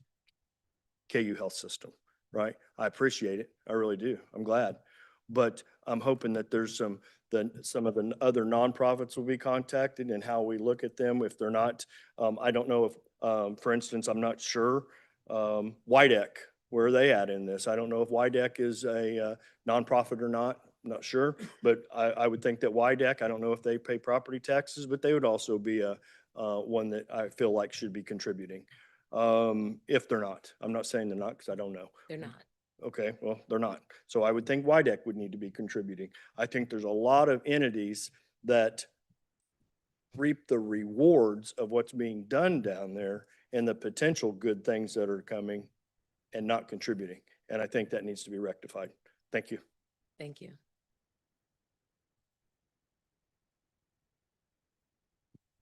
Thank you, Commissioner Stites. Appreciate that. Commissioner Burns, Mayor, are you ready for a motion to approve? there's no need for a motion. This was an information only. I believe we vote next time. I know that. Correct, clerk? All righty. I think that was Commissioner Burns' way of saying this ends this session. So thank you, I wouldn't do Commissioner that, Burns. Thank you. All right, thank you. Job well done. Job well done. All right, we have 4 items scheduled under our administrator's agenda this evening. The first item, item number 11.1, is adoption of a resolution extending the current state of emergency. I will turn the matter over to our interim county administrator, Mr. Allen House, for opening remarks and introduction of staff. Thank you, Mayor. So we have before you an extension. This came last week for the emergency declaration, the local emergency declaration. We have since last week gotten additional information that the can be extended more than 1 week at a time. So we have also learned this evening that the state is extending their emergency declaration to October the 4th. So we will be looking to extend our emergency declaration to, I believe, October 15th. So it'll be after the state one. And that'll coincide with a commission meeting should we need to take further action at that time. So I'll ask, we have interim assistant county administrator Casey Meyer and director of emergency management Jennifer Tarwater if they want to add anything to that or any additional information related to the storm recovery. Good evening, Madam Mayor and Commissioners. So this is to extend, so as Alan was speaking about, we learned today that the state is extending their state declaration through October 4th. And so we are asking for our local resolution or declaration to be through October 15th. And I know there was some confusion today or here recently because the state of Missouri and Kansas received a presidential proclamation, and that was for a previous storm. So that is not related to this storm system at all. So I know that can cause a bit of confusion. And so in the last couple of days, we have had, as far as where we're at with progress towards getting our presidential declaration for our public assistance, that is, we've had KDM come down and they are doing assessments again to see where we're at with getting that reimbursement for the debris removal, damage to critical infrastructure, and emergency protective measures. So they came and looked at the damage done to our fire station. They looked at the debris piles. To date, we're averaging about between 2,000 and 3,000 cubic yards of debris that is being hauled away every day. They give me a report every night, but last I checked, it was about more than 25,000 cubic yards of debris. And we know that as they make that pass, we're still seeing a lot of debris in people's yards, a lot of trees that still need to be cut down and hauled to the curb. And we are working and coordinating with chainsaw crews from across the country that are coming in. These are volunteers, and they are still out there every day cutting trees down, hauling them to the curb. We have some that have been here for 2 weeks at this point, and their deployment is ending and they are going home. Some of them are resting and then will come back later to help us out. And then we have some new ones coming on board. So just a great overwhelming experience with having these professional sawyers in. We did have 2 injuries that were sustained. And so we're trying to make sure that these trees are very dangerous. And so we have trained volunteers that are coming in to take care of those. I also know there's still some confusion about with the FEMA assistance that's available. And so FEMA has 2 different kinds of assistance, and the name can be very confusing.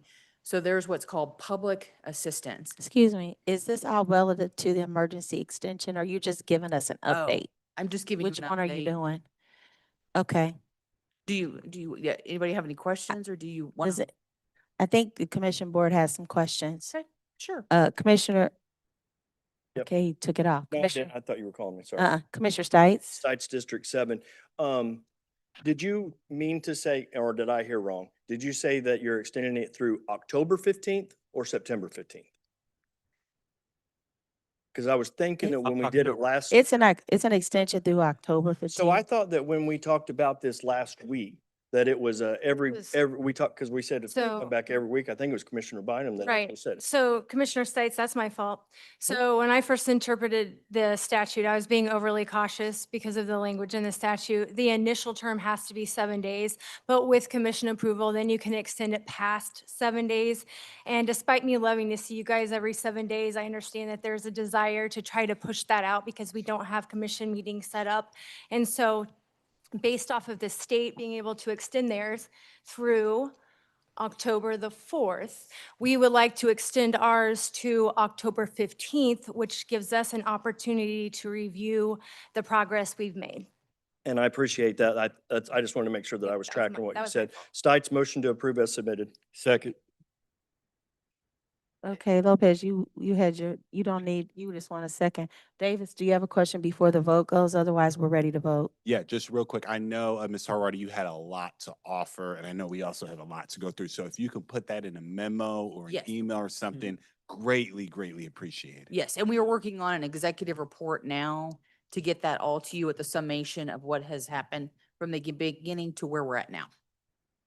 And when should we expect to see that? That will be next week. Next week? Can we get it Friday? What is it? Is that tomorrow? Friday? Dang, okay, next week, what day? I will try my best. What day next week? Okay, Monday's a holiday. Let's go with Wednesday. Wednesday? Wednesday. All right, Wednesday. All right, it's been moved by Stites and second by Lopez. Roll call, please. Mayor, before we have roll call, can we specify the motion does include to October 15th?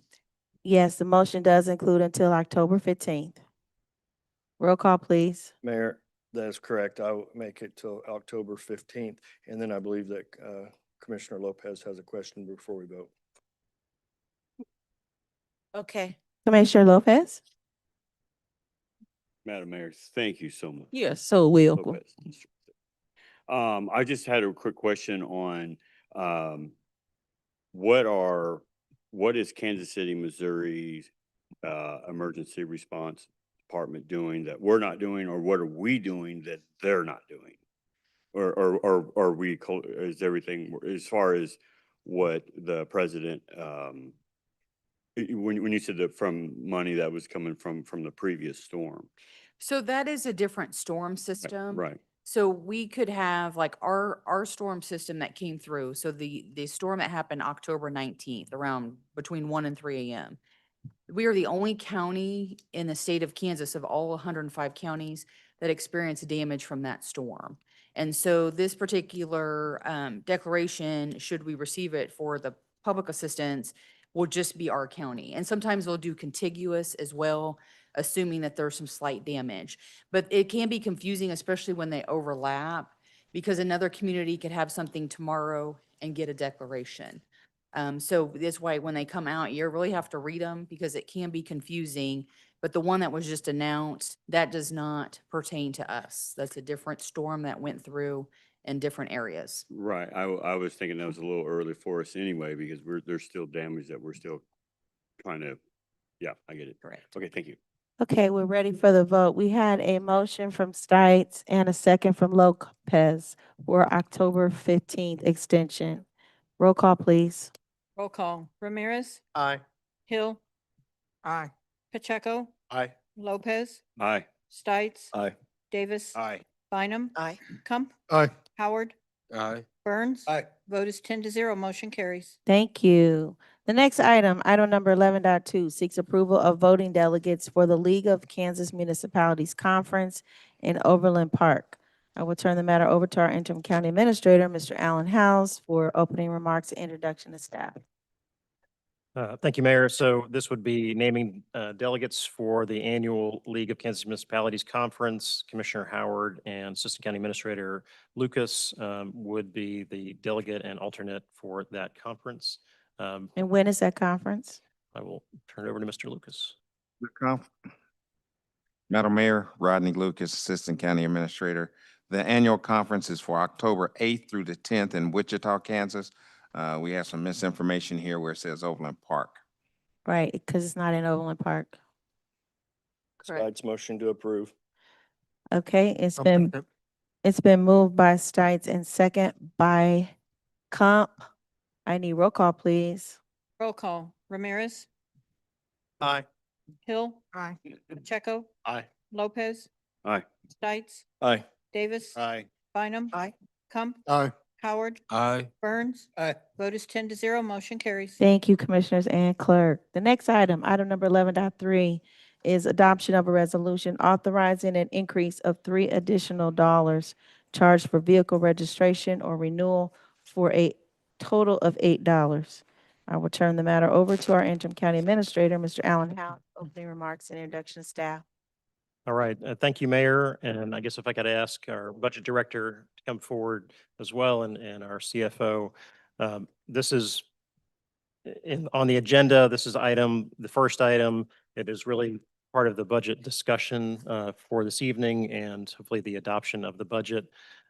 This picks up on the discussion that the Commission had last week and the week before. So what was asked was that staff come back with some options. And so I want to thank staff for the work that they did to bring back those options. We brought back options that were different than what was in the proposed budget, and those included options for a flat mill rate for both the city and county and what changes would get us to that flat mill rate. So we can look at that. Those options will start on the county side. And I guess I would ask the clerk if you can bring up the county document here. We'll give this a go. This is just for the motor vehicle, correct? The motor vehicle is in the context of the county budget. So the resolution would be for the adoption of the $3 fee for the motor vehicle fee. And just for context, I think this has been, commissioners have heard this before, but for public that may be tuning in, the state of Kansas requires that counties provide DMV services, however, does not provide the funding sufficient to cover those services. So to the tune of about $1.5 million, DMV services have been funded through the general fund on the county side through property taxes. So the state legislature has now allowed and authorized for counties to implement a fee, a transaction fee for DMV services up to the amount of $10 for the cost recovery on those fees. In the proposed budget, we included a fee up to $8, which would be 100% cost recovery, nothing additional above cost recovery, be a full cost recovery. Under state law, $5 of that is allowed administratively to be implemented, and additionally above $5 requires approval from the commission. So what is before you this evening would be the additional $3 above the administrative fee for county DMV services. And the reason we bring this forward in the context of the budget is that is part of what is in the proposed 2027 budget. And should the commission decide they didn't want to go forward with the $3 fee for per transaction, then there would be additional reductions that we'd need to make in the county budget in order to offset that. What is the surrounding counties? What are they charging?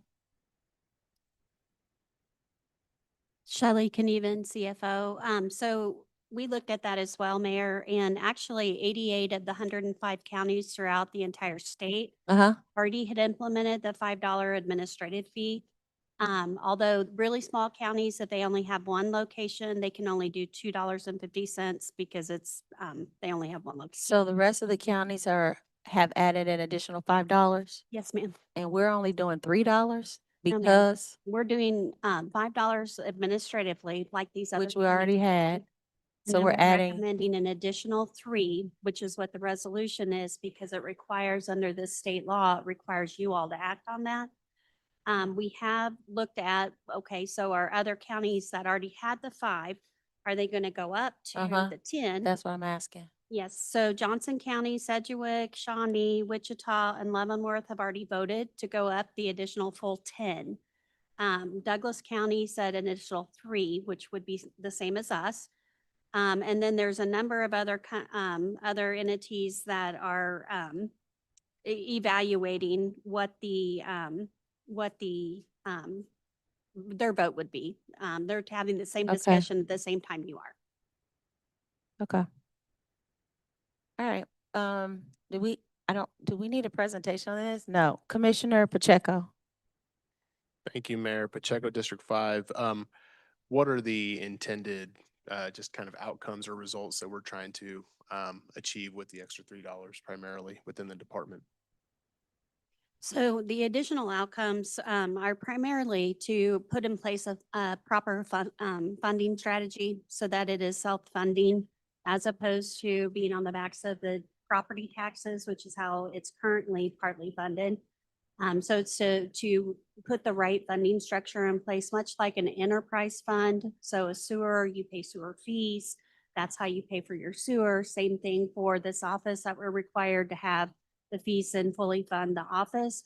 But we have a variety of different improvements underway that we believe will enhance services and will make things better, including a new line management system that will help us segment out the work a little differently so that people are coming in for a really short transaction get pulled over to a dedicated window. And that was based on the pilot we did at Bonner Springs and seeing how successful that was. So we hope that that will be a great addition. And then we're looking at other things too that we shared with the AHS committee when we came in July. And so in essence, while taxpayers would be the ones who pay this extra amount, it would be a very small amount, $3 extra. And hopefully the idea is that we shift it from needing to fund it from the general fund is the idea. Yes, and it's actually vehicle owners that Vehicle, are yeah. paying this Sure, exactly. as So, opposed to all taxpayers. got it. Yeah. So, okay, very good. Thank you. I appreciate that. Dr. Kania and Reggie, have you guys figured if it was a total of 5? What additional? If $3 equates to how much, which covers the expenses? So you no longer have to pull, and you said that was like 1 point, how much million? So the, $3 is like $387. Oh, I'm okay, I'm sorry. I thought I heard you say So if we went up to additional 2 for 5 total Mhm. more, it'd be half of that. it'd be Mhm. roughly half of that. Yeah. And we had proposed some additions to the DMV that would then add some staffing and that type of thing. But in hearing the discussion at one of the previous budget workshops, we felt like, okay, let's kind of walk before we run. And this is proposed a $3 fee because it will achieve the cost recovery. And because we also know that we are doing some things already with our existing staff, our existing resources to improve things. So that was, what we revised our recommendation to. But we also want to point out that this additional $3, not the base $5 that everybody else was charging that we weren't. The $3 is only authorized for 2 years by the state legislature. So you all, if you voted for that tonight, $3 or $5 additional, that's only a 2-year window. So we would need to be working with our state legislature to extend that so that we don't then create a problem in year 3. So we felt like that would give us also some footing, if you will, to not put ourselves in a really bad position in a few years should we not be able to get that law changed. Okay, Commissioner Ramirez. Thank you, Mayor. This is one, I know we hear a lot that we have a lot of fees on everything and across our government. But I think this one is gonna help because as it's been stated, it'll help make the DMV self-sufficient. and that the county budget can stop help subsidizing the department. Again, the DMV is a state mandated department function that the state does not pay for. They make us pay for it, but tell us we have to run it. And so I think it's not the best way to do it, but if it's a way that where we can get it self-sufficient, helping us not subsidize it, it helps us have a little bit more wiggle room within the county budget. So I would personally support it. Thank you. Thank you, Commissioner Davis. Thank you. Just question, Dr. Knieven. So knowing that this has the potential to go away, we're really talking kind of an injection, right? Specifically of dollars that could go in. So my thinking is if there's no guarantee that the dollars last, what could we improve within the next 2 years that folks can say my DMV experience is better because I, paid that fee?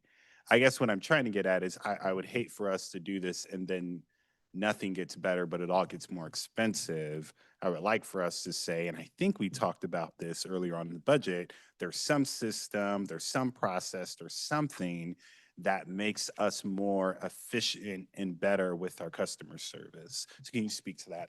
Absolutely. Shelley Knieven, CFO. So that's the line management system that I was talking about, and we're already in the works of putting that in place, and it'll go live November 15th. So we think with the way that we're going to restructure the way we do the work right now, when people sign up for an appointment online, they sign up to be virtually in line or they're a walk-in. They're all just combined, but all transactions do not take the same amount of time. But our system doesn't allow us to say, hey, you've made an appointment, what are you coming in for? So that we can pre-organize the work and get those short transactions done very quickly. And so that's one of the things that we're very confident is going to improve the way that our operation works for a lot of people, because we still do have 40% of our citizens that are paying for the renewals online. And there's also statutory things that we'd like to work with the state on in terms of getting more options that you could do online as opposed to making people come in person and so forth. So, that's a longer term strategy, but in the shorter term, we are making this change. We did an operational performance audit. And it was very instructional in terms of some of the things we need to do that are low cost, that are not real expensive, so people can hear that their number's up. The audio systems are woefully inadequate. And so having a screen that makes it really apparent where you are in line will be better service. So we do believe that the citizens will see better service. And that would be kind of the main thing that would, make me hopeful about this, just knowing the uncertainty is that we can make smart capital purchases that can last, that folks can see and say, okay, this investment was made and now I have a better experience at the DMV. And again, for folks kind of watching, the question isn't, are we going to pay for the DMV service? We're going to pay for it either through our property taxes, through the sales tax, or through this fee. So it's going to be paid for. The question is, how are we going to pay for it? And then do we have an opportunity to be strategic and make some investments that will improve the customer experience, which to me is probably the strongest argument for this, while also, again, weighing that another fee means costs do go up. And I do take that into consideration as well. Thank you, Mayor. County Administrator. Commissioner Hill, you took yours off? Thank you, Mayor. I was just going down that same path. I just wanted to know, will this require, on the other end, would it require hiring more staff or improving equipment or, so my thought was like, Commissioner Davis, what will the community see different when they go get their, whatever they need from the DMV. That was so he pretty much, and then you answered that you are already working on some things.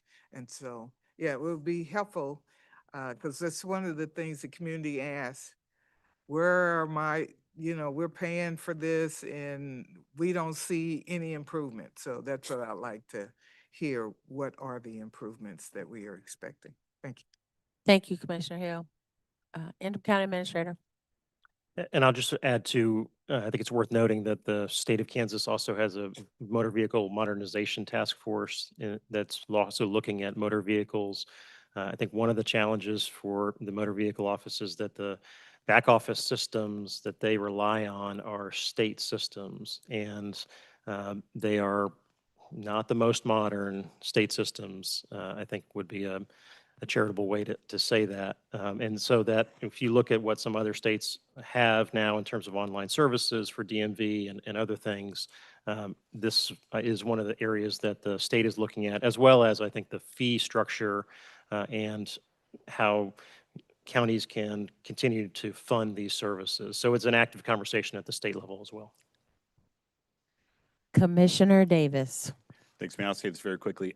It's my understanding, I don't know if we can put the document up again, but just for kind of folks to be aware, because this was included in the proposed budget, if we didn't do the $3 additional fee for the DMV, it would be a shortfall of roughly $378,000. Do I read that correctly? And I guess what staff is proposing is if we were to forego that additional $3, then we would have to take on extra debt for the radios that are needed for the emergency management department. Do I have that correct as well? So I think, again, and not an easy decision, but I just want folks to be very clear again that it's going to have to be paid for somewhere. And so we're choosing between, I mean, we need to pay for the radios, absolutely.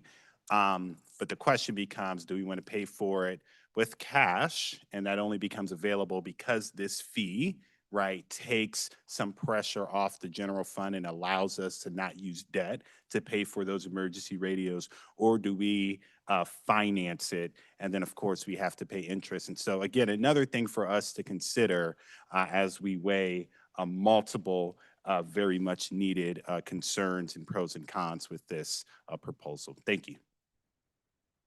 All right, since we don't have any other questions or comments, I need a motion to approve the adoption of resolution authorizing an increase of $3 additional charged for vehicle registration or renewal for a total of $8. Motion to approve. Thank you, Pacheco. Second. All right, it's been moved by Pacheco and second by Ramirez. Roll call, please. Roll call. Ramirez, Aye. Hill, Aye. Pacheco, Aye. Lopez, Aye. Stites, No. Davis, Aye. Bynum, Aye. Kump, No. Howard, Aye. Burns. Aye. The vote is 8-2. The motion, or yes, 8-2. The motion carries. Thank you.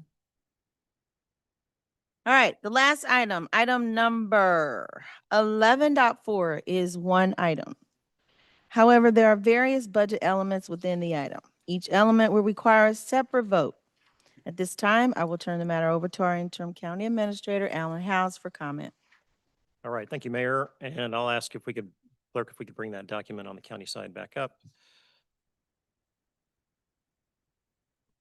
So we've dispensed with the DMV fee item.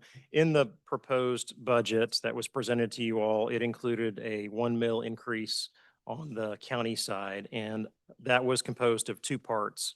It was composed of a $0.5 mil general fund and a $0.5 mil for the county infrastructure program called Sci-Fi, which allocates funding from the county mill for each of the cities in Wyandotte County. And so, and just for clarity's sake, the Sci-Fi funding is in a separate fund. It's not part of the general fund. And that's why they're two different pieces, each at a $0.5 mil. So what we provided in option, what's listed as option 2, clerk, maybe if you can zoom in a little bit here on option, sort of options.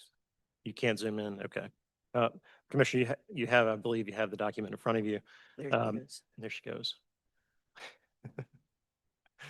So, again, the original proposed had the $500,000 for the general fund, $500,000 for sci-fi. Option 2, it focuses on the general fund and the question of whether to have an additional $500,000 increase for the county general fund. Should the commission elect not to have a $500,000 increase for the county general fund, we've made a set of recommended adjustments that would account for the amount of revenue that would be reduced, which is $1,162,000. That is equivalent of half of a county mill. You can see in the adjustments column a series of adjustments across a number of different areas. No deep cuts in any one area. It would maybe slow or move out a couple of things a little bit, but it would allow things like our siren replacement program to continue. It would allow the sheriff to hire up to 5 additional staff from his requested 6. It would remove the intergovernmental position and the performance management position that were in the introduced budget. And it would also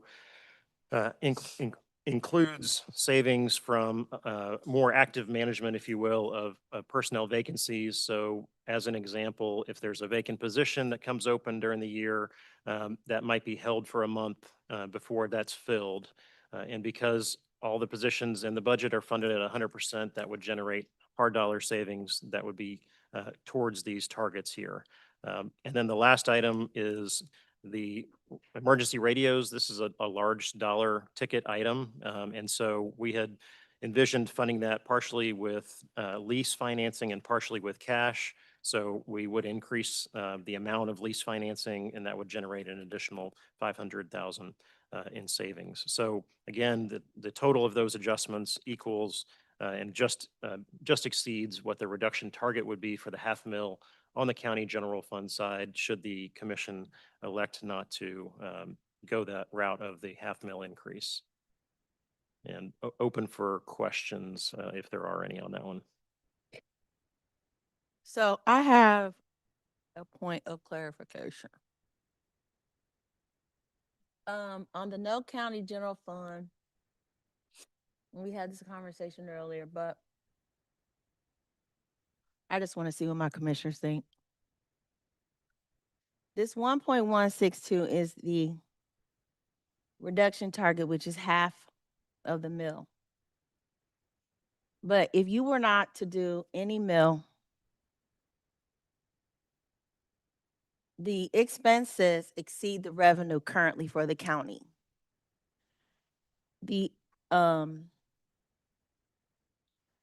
I don't understand why we just don't put that number there that you would have to make the adjustments on instead of using that reduction target amount of the mill, $500,000. I don't understand that. I don't have that document. I can't remember what that amount was. It is $946,000, Mayor. Okay, so that amount is $946,000.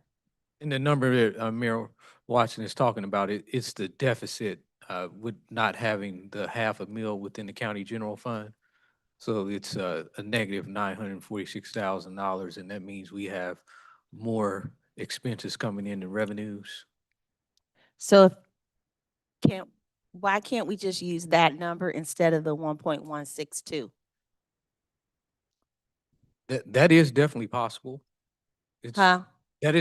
We could definitely solve for that We number. could use that because if we use the 946,000 instead of the 1.1, then we have a positive of that can be adjusted off the list. Yeah, so the difference between the You understand? No? Okay, they don't understand. So I'm trying to help. Reggie, help me.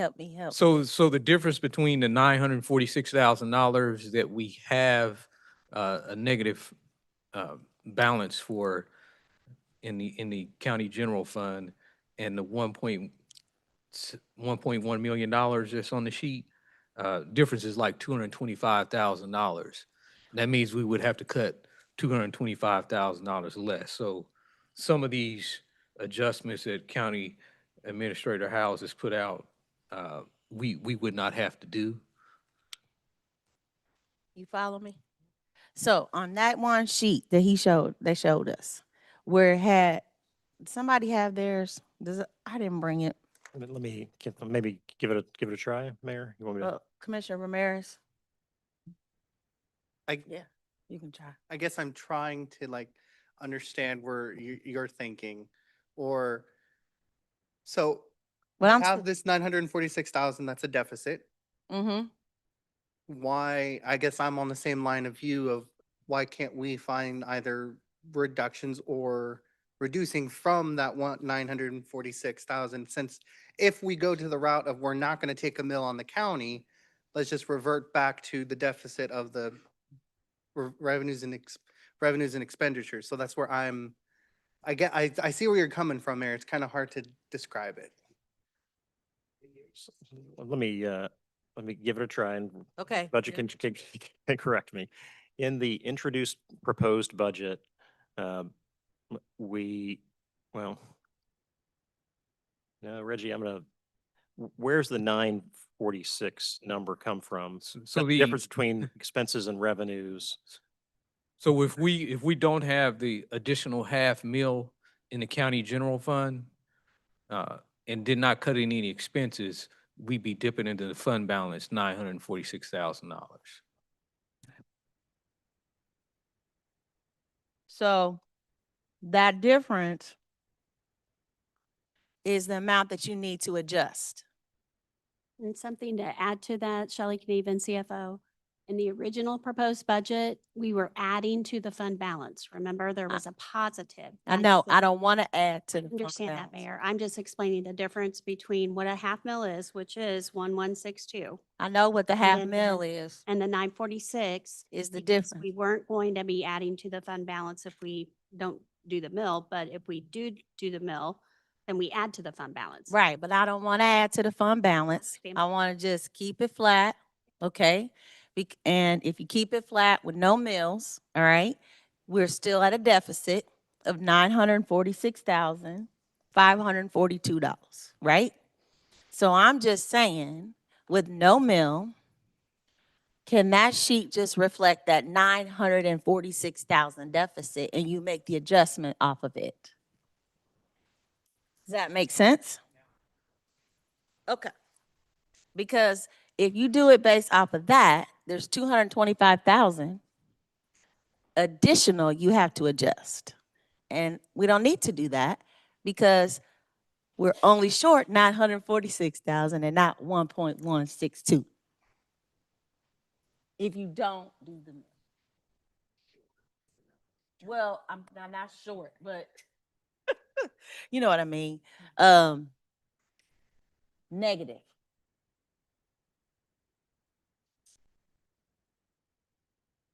Yes, Commissioner Bynum. I appreciate where you're going.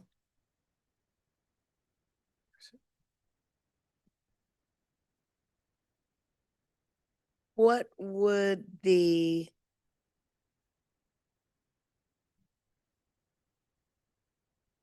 And before you say that, anything, I also want to address this.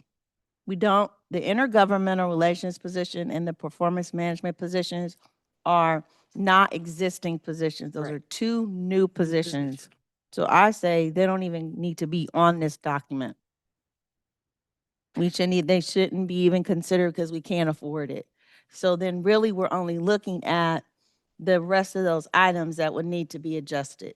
and Because we do need more staff for the sheriff. Mayor, I can see in the first three lines, where we could, or as you said, we don't Mhm. necessarily have to fund those first two positions. Thank you. Yeah, thank you. But what I'm just trying to wrap my head around is, I think the reason why the reduction target is 1.162 is because that's half a mil. Correct? Yes, that is it. And so option 2 says no half mil increase, therefore reduction of 1.162. And these are the items we wouldn't do within the county budget. But if we change that number from 1.162 million to 946,000, what kind of mill increase does that represent? There would be no mill increase. We wouldn't need a half mill increase at all. If we were to like I take see. if we took $946,000 worth of Out. reductions in the budget, we wouldn't need to have a mill increase. Okay. Or if we didn't take a mill increase and didn't make any reductions, we could also spend $946,000 from fund balance. Either way, we're pulling from fund balance. No, if we reduce the expenditures, we would not be. If we pulling from- reduce the We would not be expenditures. pulling from fund balance. And based on, at that point, if we did the 946 and had a flat mill levy, stop me when I'm saying something wrong, would we then turn it to administration and staff to identify the 946 that we wouldn't spend, or are we to identify that tonight? We would identify that tonight. So again, the goal being a budget adoption tonight.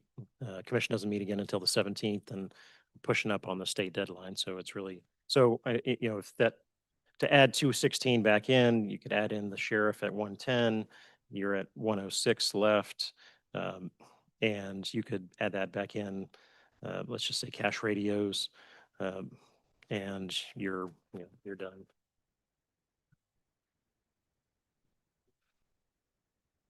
Does that make sense? Well, I'm working on it. I think the thing that's confusing me in general about the options is within option 2, is the half mil for sci-fi in it or out of it? It's not part of it. Sci-fi is in a different fund, and so that is So still that's there. its own vote? Yes. A half mil Or- for sci-fi is its own vote. I don't know if it's its own vote, but we would make the decision here. It's its own We want to keep decision. sci-fi. So it was in the proposed budget. The half mil for sci-fi was in the proposed budget. If the commission, So what I'm driving at is if I said that I was in favor of option 2, Mhm. I would be saying that I'm in favor of the half mil No, for sci-fi. no, that's an independent decision of the half mil in the general fund. Because these don't, like, I recognize that option 3, we've already voted on Yeah. that one, so it's Right. off the table. Right. Correct. Yeah. And so are we picking one of the remaining 3 options to vote on? Yes. So if there's there's the original proposed, some commissioners have expressed a desire to do the original as proposed. Mhm. Some commissioners have expressed the desire to do a flat mill levy. And then some commissioners have expressed the desire to have sci-fi. So we've got all And those. my question is, a flat mill levy Yep. would The option two, neither fund the half mil or sci-fi. that is correct. Okay. I'll wait for somebody to make a motion that I understand.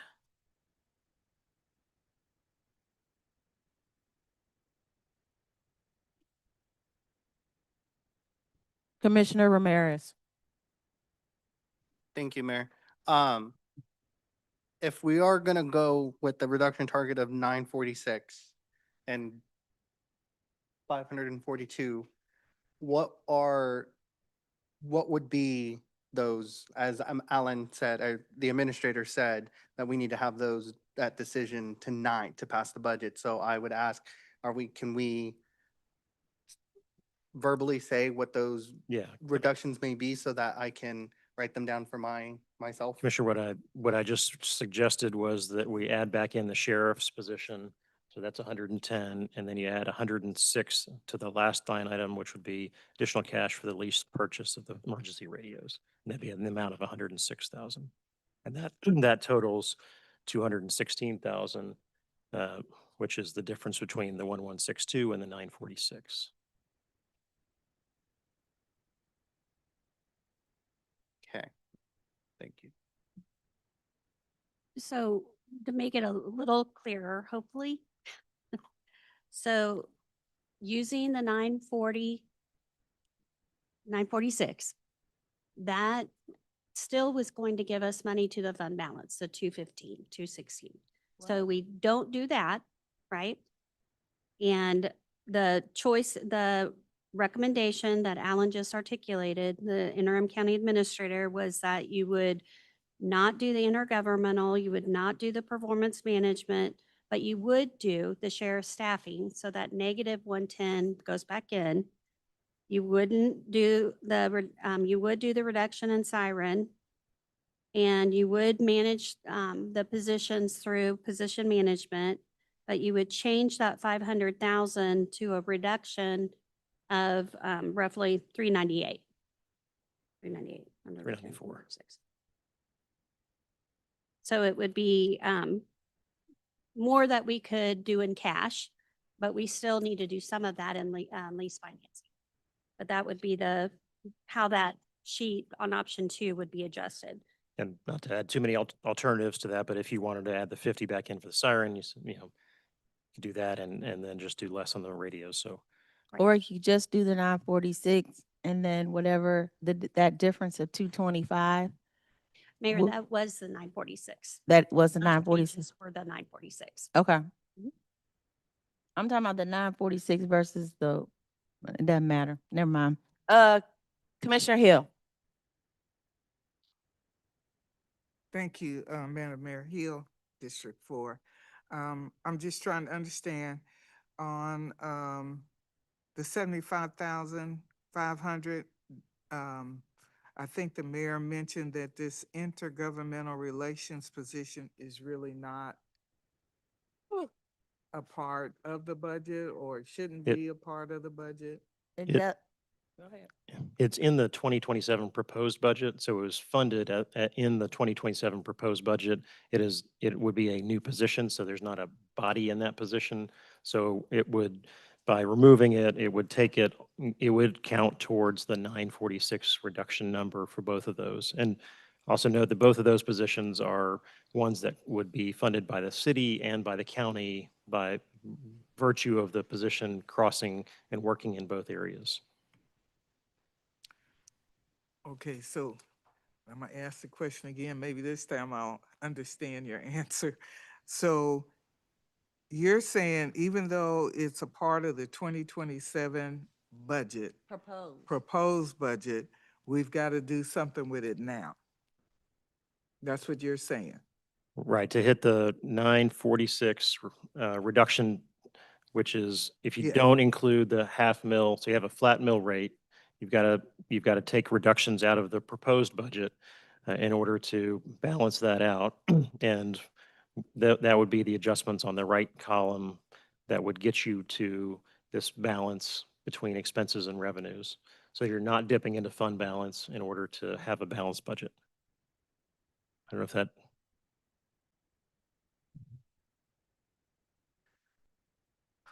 Okay. Commissioner Kump.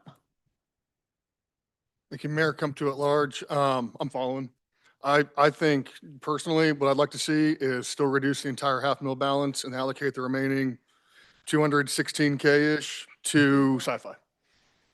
It's about 20% of what we budgeted for initially, but it is something. And my God, we haven't put anything to that for ages. Cut the entire 162, 1.16 instead of the 946, right? And then take that difference from the 946 and the 1162, which is about 216,000, and allocate that to the sci-fi fund. And don't raise the mill for the county at all. I was thinking that too. Is that, you follow? That's another option. I was thinking that too, Comp. Thank you. Commissioner Pacheco. Thank you, Mayor Pacheco, District 5. On the line item that says 400,000 adjustments through position management, example, holding vacant positions open for a period of time, which departments are we considering for those? So that would be a countywide, as vacancies come open, we have a 10 to 15% turnover rate on any given year, and that happens across all departments. So it would be sort of active management across all of those departments for vacancy savings. Okay, thank you. You wouldn't And be holding any position open, vacant for a whole year, that sort of thing. It's really on a rolling basis. Okay, thank you. And then I will also say that for me personally, I would not support any savings on the line item that says reduce sheriff staffing increase to 550,000 versus 660,000. I just personally will not support any decrease in public safety. So I'm not necessarily against the plan to get us kind of to where Commissioner Kump is going towards. But I don't want to do it on the backs of public safety. Thank you. Commissioner Ramirez. Thank you, Mayor. Commissioner Pacheco, I'm right there with you. I support you on that. But I think when the mayor's idea of Gus using that reduction target of the 946,000, the administrator did bake into back that 110 back into the sheriff's staffing. So that would be null and void. The sheriff would still get his staffing, his request. That was, it's in the budget, if I'm correct, Administrator. That's what that means. Not sure if I entirely tracked what you were saying, Commissioner. You would try that one more time? So if we were to use the 946,000 as the reduction target, you said one of the things was the 110 and then part of the radios to make up that 216. So that 110,000, the sheriff would still keep. Is that correct? Yes. Yes. So if we went with that route, Commissioner Pacheco, there would be no reduction to the sheriff's request that's in the proposed budget. If we go that route, and it seems there's multiple routes at the moment. If I understand, Commissioner, to restate what I think I heard, if you added that 110,000 back in for the sheriff, that off of the 216, you'd have 106,000. And are you suggesting that could be allocated for any number of things? It could be sci-fi, it could be, radios, it could be siren. No, I thought when I had asked if how would we make up that 946, you had said from the shares from the 110, because it's about the difference between the 1162 and the 946 is, you said 216. Yes. And that would be about the sheriffs, putting the sheriffs back in, and then you said 106 from the radios? Mhm. So that's where I was telling Commissioner Pacheco, if we went that route, the sheriff would still keep his request. And we would just lower the radios a little bit more. Yeah. But again, if we were to go that route.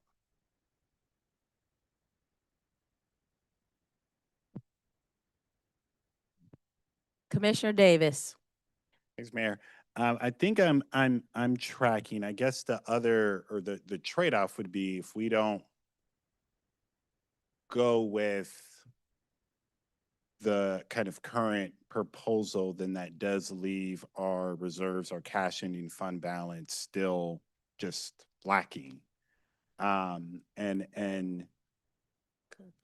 I think that's probably the main concern that I have. The other thing is I'm fine with the 110 for the sheriff because that does kind of get that request. For that remaining, it'd be what, 114,500. I would prefer we look at reducing our reliance on debt for those remaining dollars if we go that route as opposed to the staffing adjustments. And so I do see the siren, the radio siren replacements for 50,000. I think we would completely fund that through cash if I'm reading that correctly.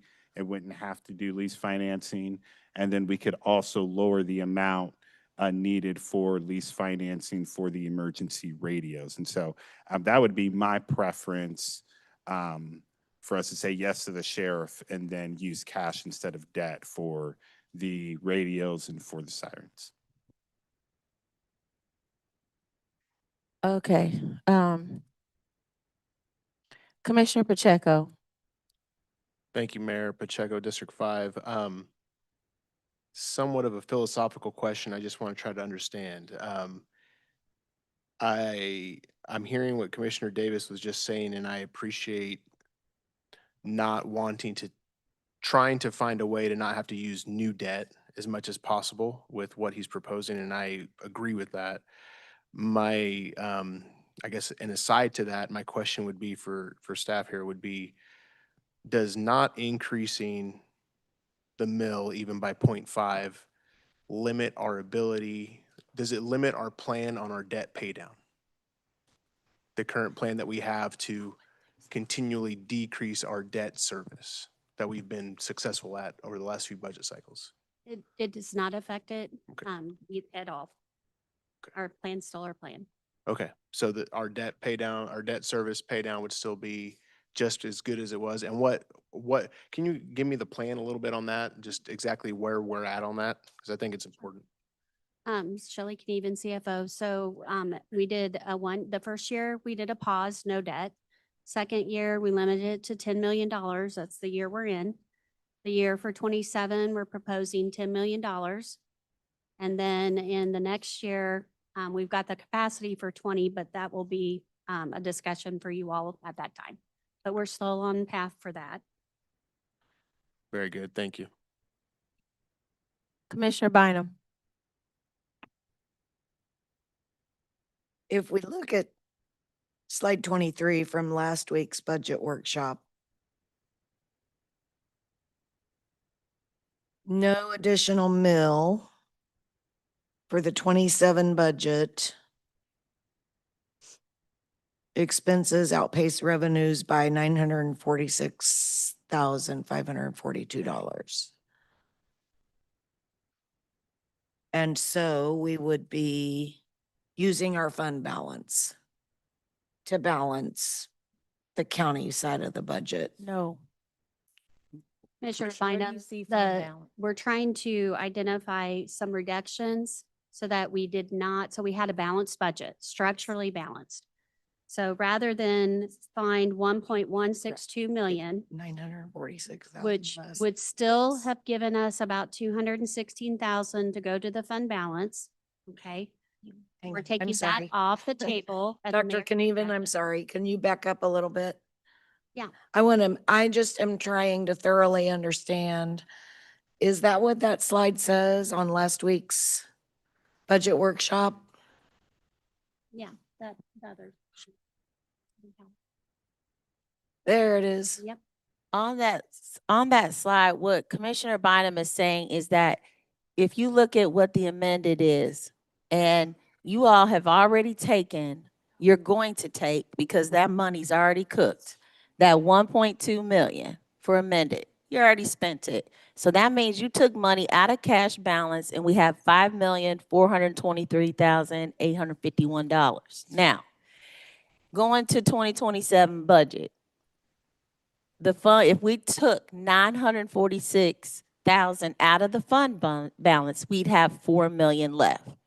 What we're proposing here is we don't take the money out of fund balance. We leave that, we don't touch it. We just make the adjustments in the budget. In the expenditures. Correct. That's the place where I was trying to get to. We would make the expenditure for 27 match the 102,218 in revenue. Yeah. And that means finding Bringing it to a $946,000 in expenses to cut. Yes. And so so I'll stop there. Commissioner Ramirez. Thank you, Mayor. Yes, correct, Commissioner Bynum. And I think what Alan was using were the ones that he already proposed on the sheet. Yeah. And so I asked him if there's any way staff could quickly redo the chart with the new numbers using the target of the 946 so that we as commissioners can have a better view of it, so that we're not confused. And Alan, he said he's trying to work on that. I know it's kind of hard to do that in quick real time. Just so that the community can see the new numbers, the new reductions of what may be proposed. Thank you, Commissioner Ramirez. If you can put the other sheet back up, and I know we're working on getting it in live form, if you will. But I think what's been suggested is two ideas so far. The 75.5 still stays negative. The 36,000 stays negative. We eliminate the negative 110, meaning we fund the sheriff position.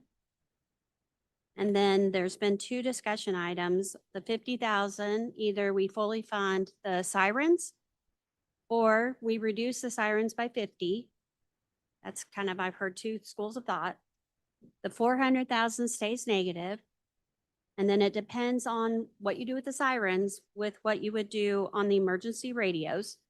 And it would either be 334,500 instead of the 500,000, or it would be 386,500 if you wanted to eliminate, not eliminate the sirens, or eliminate the sirens. Both ways. You'd need to discuss if you want to keep the sirens in it and in or not. And then that'll change the number for the lease radios to make up for that 50,000 as that plan's proposed, or you come up with a whole new idea. But that's how the numbers would shake out.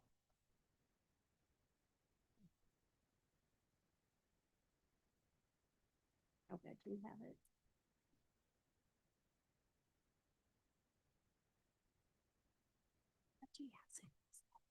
Commissioner Pacheco. Thank you, Mayor Pacheco, District 5. So what I'd like to understand is kind of the mode of the commission as best as possible.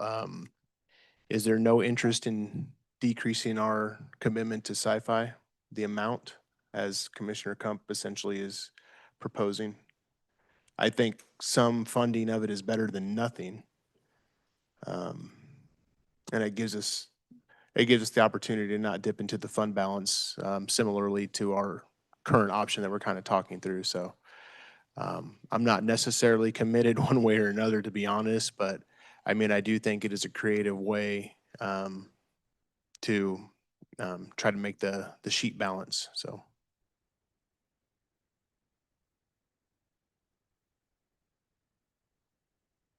Commissioner Ramirez. Thank you. Could Commissioner Kump re-explain his idea? I think I am tracking, but having little trouble following. Sorry. Mayor? Yes, Okay, Commissioner Kump. Come to at large. So I just wanted to make sure. You're good. So the slide that we looked at from the projected forecast, if we don't raise a mill, before we looked at these adjustments, was we are dipping into the fund balance approximately 946,000. Okay. With these adjustments, option 2 is what I'm talking about that are presented. They cut the expenditures by 1,162,000. My proposal is keep that cut, the 1,162,000.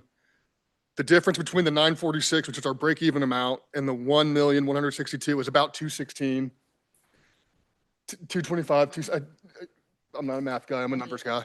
And take that difference and put it into the sci-fi fund. It's not what we budgeted for initially, but it does fund sci-fi in some capacity still while keeping the mills flat.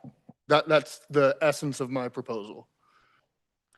Commissioner Bynum first, then Stites. So to that end,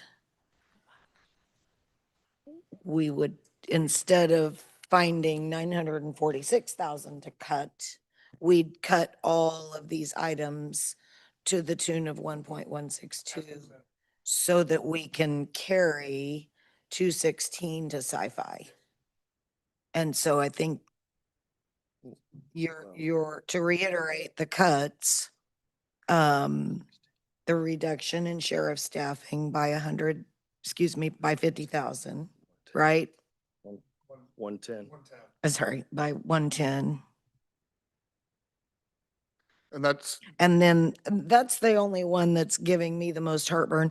I'm kind of feeling strongly about the siren replacement program, but And actually, ahead. I do have a clarifying question for staff. That's not a reduction in current sheriff staff.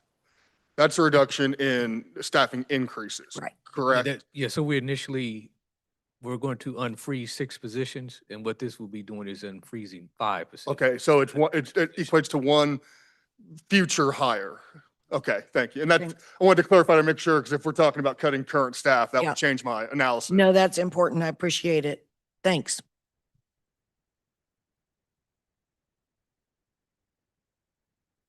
Oh, sorry. Commissioner Stites. Stites District 7. So with the not having the desire, if that's what it was, to not reduce the 110, you have basically 216 if you went with Commissioner Kumps. If the desire was to not reduce sheriff, that would take it down to 106. And if that 106 was then allocated to sci-fi, here's how those numbers break down. It's basically $53,000 to the city, 26,500 to Edwardsville, and 26,500 to Bonner. Okay, There you go. That way you know the numbers, that's what- good. what they are. Thank you. Commissioner Davis. I appreciate the conversation. I think for sci-fi, we should look at an equitable approach and just make sure that those numbers do line up so that the contributions of all cities are kind of equally distributed out. I don't think a 50% for Kansas City, Kansas would necessarily be equitable considering the sales tax and general fund contribution of Kansas City, Kansas. And so that would be kind of my comment on that if we go that route. The route that I was initially advocating for was to arrive at that 946. Yes to the sheriff. We cash finance instead of debt finance the radio siren replacement. And then we increase or decrease lease financing by 64,500 so that we are using cash and not going into debt. We would cut intergovernment relations positions at 75.5, 36K for the performance management, $400,000 for the adjustments for position management, and the lease financing, that number would be 43,500, and that adds up to about $947,000. So we actually have $1,000 to spare. I think this would be a better approach, less debt, and the sheriff gets the positions that he needs for hiring. That would be my vote, Mayor.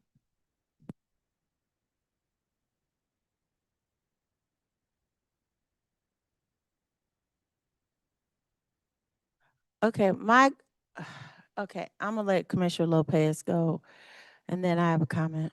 Commissioner Lopez. So let me ask you, Lopez District 6 here. Let me ask you this. It's like 500,000, the increased lease purchase financing of emergency radios. I'm asking, I reached out to police and fire. What's wrong with the radios? Both of them, nothing. They're great. They're best. They're best on the market. So why are we increasing?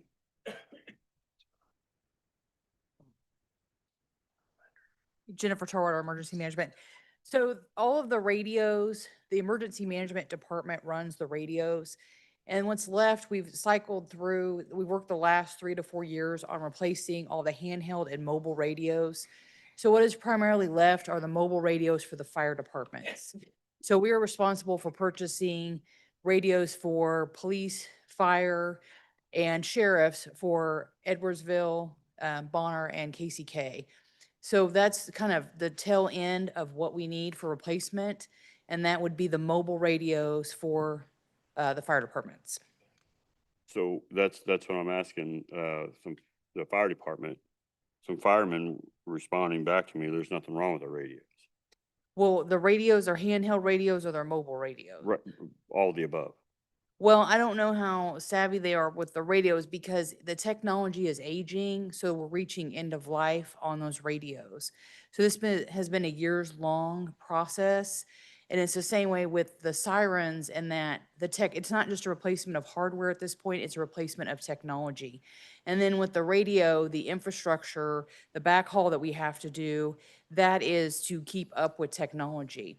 So they use the radios day to day, but they work and they may not understand the whole technology and how they're reaching end of life. So they are reaching end of life. And then with those, when we purchase those, we can, we work with a seller that we can get those sold, used radios sold and get money back. So last year when our budget was cut for radios, we were able to take the handhelds that we had, sold those and received, I think it was close to $300,000, put that money back in our budget to purchase more radios. So when we buy them with cash and we have them, we could do the same thing with the mobile radios as well. All right, thank you, thank you. Mhm. So what I'm looking at is it's reaching, it's not at the end. So let's prolong that, let's just push this off for the next budget and just omit that completely. Open what completely? The increased lease purchase finance of the emergency Okay. radios. Or we can find a grant. Well, I'm just saying, just omit that completely. I mean, it's not like it's dead in the water. Oh, so you're saying take it out Yes. and wait till next year? Yeah, why not? I'm just saying, And that's for the siren or the, the increased emergency? lease, the increased lease purchase finance. Oh, that's at a emergency radio, $500,000? Yeah. Just omit that. Oh, It'll, what I'm wow. saying is it just puts a little bit back for us to work with. And just push that for, just, I mean, it's. Push it it's- further out. It's reaching the So end. it does, It's not you're at saying the it end. doesn't have to be an expense in this, in the Exactly. next year's budget? Exactly. Okay. Well, that's a twist. Well, I'm just, That I just- believe if sorry, I don't have my button, but. Oh, you don't have a budget button? Button. Okay, Commissioner Pacheco and then, County Administrator. well, Well, okay, are you wanting to respond to him? Okay, go ahead. And so and Jennifer, correct me if I'm wrong, but this is a multi-year project and it's less about the handheld radios and more about the backhaul. right, and no, other no, stuff. and I understand that. Yeah. But at the end of the day, it's reaching, but it's not at the end of the, you know, they're still good. We're still good. That'll give us time to have more money for next budget, and then we can focus on that next budget, on that expense. And my understanding is with the last time when we talked about doing this multi-year program is what came up with one of the commissioners, I believe at the time, that we had an incident with our first responders that were unable to communicate during a fire. So interoperability is very important. And like I said, you know, they could turn it on and hear things, but the technology is changing and evolving, and there is an end of year of life on equipment. And so I don't know that putting this off another year as we're at the tail end of a multi-year project is what we want to do. I hear that, yep. So I think we should follow up with, okay, appreciate it. Thank you, Lopez. Commissioner Pacheco. Thank you, Mayor Pacheco, District 5. Sorry, Ms. Tarwater, I'm sorry to make you get up. It's okay. I appreciate you. If I recall, during one of your initial maybe budget presentation to us, it feels like forever ago, but probably was only like a month ago or whatever, but wasn't part of the issue also that Motorola requires us to, like, there is a requirement also, right? Like, and Yeah. then if not, then we pay not only like maybe some sort of a penalty, if I recall. Well, it gets confusing because there's, at the same time that we're replacing new radios. And again, we've made our way all the way through the handheld, what's left are the mobile that go on their vehicles. But they're also the infrastructure that supports all of these radios. So that is going end of life in 2029. And that is a multi-million-dollar, very expensive endeavor, but we are sort of out over a barrel with that. We have to do it. We have to do it or the radios will not talk to one another and work. So we're working on that now with finance. And, but that's a separate project. So they are both radio related, but the backhaul of the infrastructure is what we have to address, as well as the replacement, finishing out these, mobile radios for the fire departments. Thank you. And I think I understand what Commissioner Lopez is getting to here. I mean, I get it. It kind of goes back to my usual point. People have probably made me hear it many times at this point, but the cost to buy the radios next year will just go up. So if we delay something, it's just going to go up for us next year or the year after that. I mean, you can only delay something that's necessary for so long, and then eventually you have to pay for it. And if you wait 2 years, then it costs you more. So, and in my personal opinion, I mean, I consider this part of our public safety. You know, obviously it affects the people who are providing the service within that realm intimately. So this is not a part of the budget that I would personally want to tap into, but I appreciate your clarity on the subject. Thank you. What, okay, so this is how I see this, and really what the amount on the adjustment should be for me is, because we have budgeted for more than the revenue that we have coming in, okay? Which is why we are at a deficit of 946,500, what is it? 542. So for me, we can't afford new positions. So those shouldn't even be on the page as far as I'm concerned on the adjustments.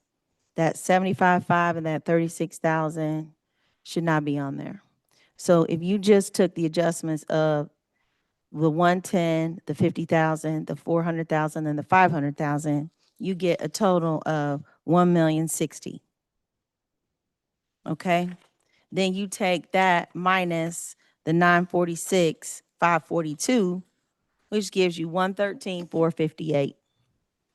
That way you get to keep the sheriff. Well, you have, right? Is that right? Did I say that right? Okay. So then you have the balance of 113,48. And then that 113,48, you do what with? Commissioner Ramirez. Thank you, Mayor. We want to keep the 75,500 and the 36,000 for the two positions on there because it's saying we're not funding those at all. So we want to keep Right. those on there. They shouldn't even be on there as far as I'm concerned. We shouldn't be should. adding no positions we ain't got the money for. But they should Okay, stay. but that, okay. So fine. with Alan now, or the administrator just You taking put out, that back into the sheriff. yeah, taking out the 110, and now there's still that, what was the, Is it 113? it was like 113 or some left over that from those other three reductions, the 50, the 400,000 or the 500,000, we can figure out where that 113 comes from. Well, but that 1,060,000 included that 110. So if you, yeah, put it on the screen. 115,500. 115,500. Yeah, thank you. There it is. So now we have 115,500, and now we can decide if that goes back into the fund balance. Does it go toward debt, or does it go somewhere else? Or can it go to sci-fi? Commissioner Pacheco. Thank you, Mayor Pacheco, District 5. I would just like to also ask staff, by limiting to only to a flat mill levy, by limiting ourselves to a flat mill levy, what does that do to the plan for the safer grants and how they would roll off within a couple of years? We're talking. We would have, we're we talking would have about- 12 positions that we would be replacing that we have in this budget. Okay. Okay. And we're Cotton County. I apologize. We've got multiple city county things on here, so I apologize. I'm probably Yeah, speaking that's out, but city. okay. Thank you. I appreciate that. Okay, so now that we have the new numbers up there, where do we put the 115,500? What's the recommendation? Sci-fi, fund balance, debt?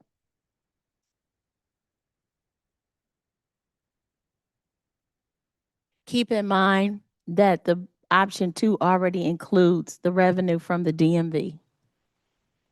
So you can take option 3 off, You blacked it out. There you go. and you can take option 4 off.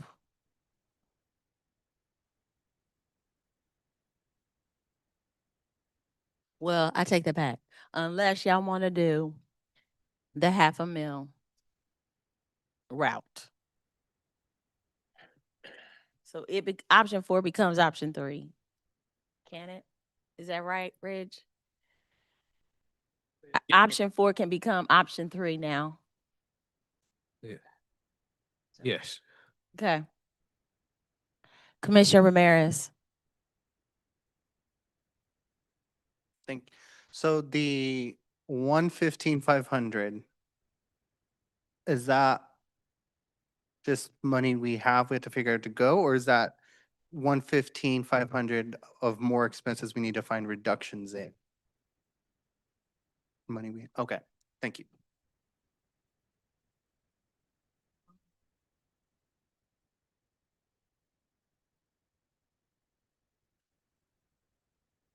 Oh, Commissioner Hill.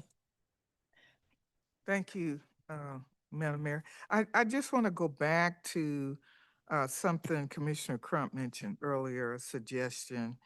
And since we've kind of rearranged the whole budget now, when it comes to sci-fi, that 115,500, is this an opportunity where we could apply that to sci-fi or no? Yes. Right? Yes, we can. Okay. And just so you have those numbers, that would be, if you divided it up at the 50, 25, 25, that would be, oh, sorry, I didn't get recognized. That's quite all right, Commissioner Stites. You have the districts. floor. 50, it's basically 58, 57,750 to KCK if you went with the 50, and 28,8 to each Bonner and 28,8 to Edwardsville. And one thing that I would add to, and I understand the, I think I understood what Commissioner Davis was saying about the, if, am I right? And tell me if I'm wrong. Did you don't think that the 50, 25, 25 is equitable? Is that what we were saying, or? Yeah, I think if we were to look at contributions to the general fund, that Kansas City, Kansas is just contributing more than 50%. That's the way that I see it, unless there's another formula to arrive. Yeah, at that. and that's not ever, that's not how it was set up originally. Okay. It was set up by lane miles. Okay.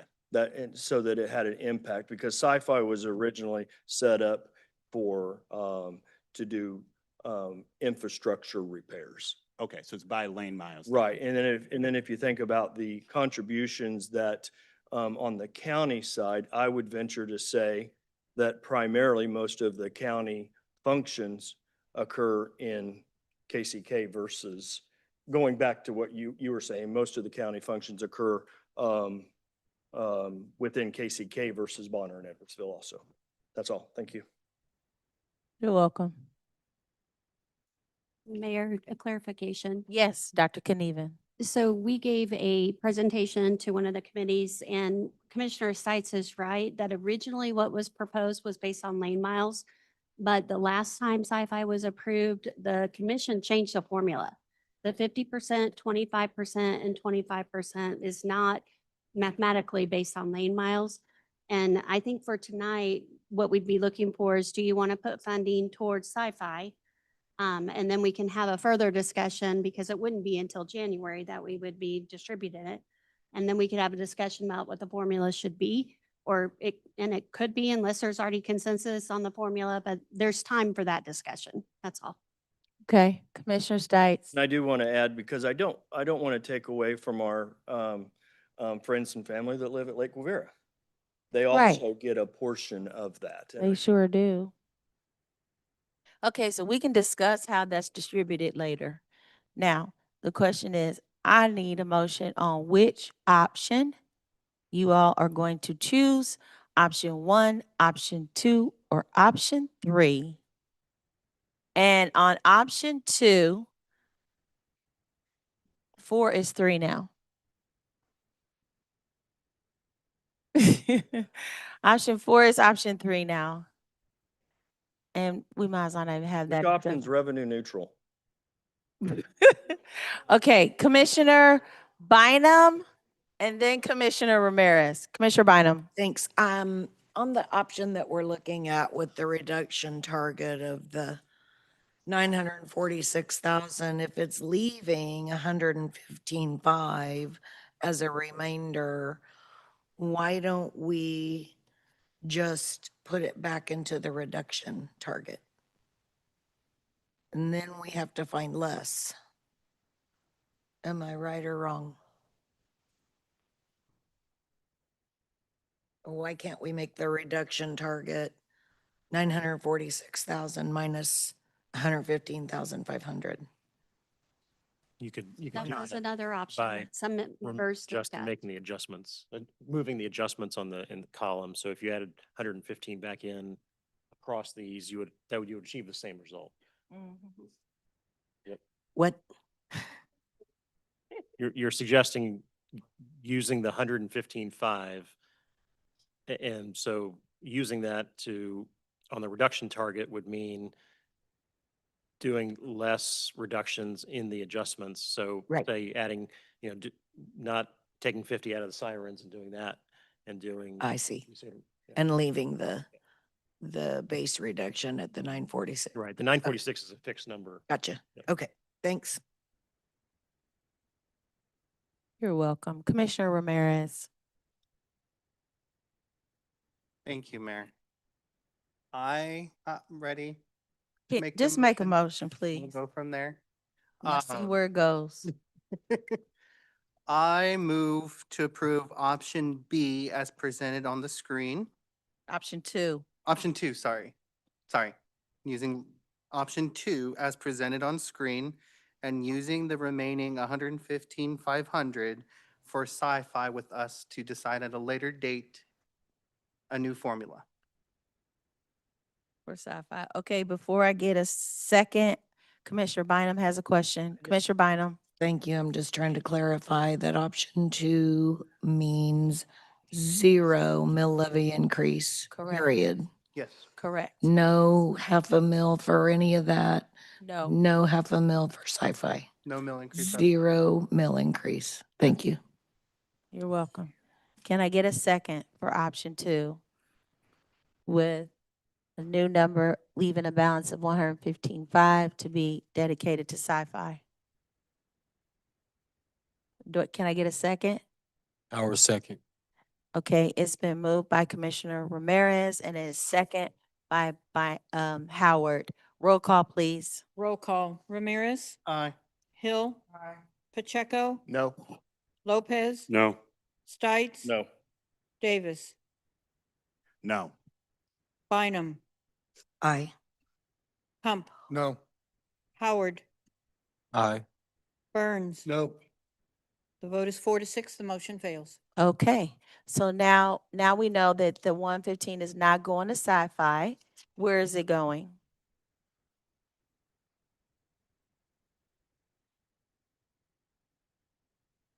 There's a possibility it could just go to fund balance. It could go back into the fund balance. That's a wonderful idea.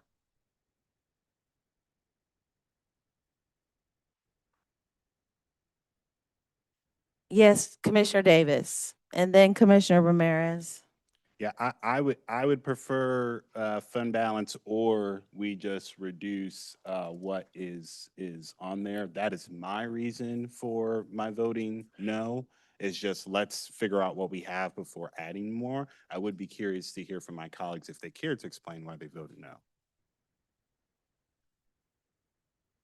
Commissioner Ramirez. Thank you, Mayor. I'm okay with it going to fund balance. That helps us build our fund balance just a little bit more. It's not going to fix the problem, obviously. But it's a drop in the bucket that can help us get there a little bit quicker. So I'm not opposed to for it going to fund balance or using that to find other, Okay, which one? but I need fund which balance. one? Which I would one? support fund balance. Okay, I'll second that motion. Okay, Is that a motion? So I didn't hate a motion first. I can make a motion. Okay, Ramirez. Move to approve option 2 as presented on the screen and using the remaining 115,500 to go to fund balance. Davis, second. Okay, it's been moved by Ramirez and second by Davis. Roll call, please. Roll call, Ramirez, Aye. Hill, Pacheco, No. Lopez, No. Stites, Davis, Aye. Bynum, Aye. Pump, No. Howard, No. Burns. Nope. The vote is 4-6, motion fails. Okay, so now the last one is that it goes into one of the items.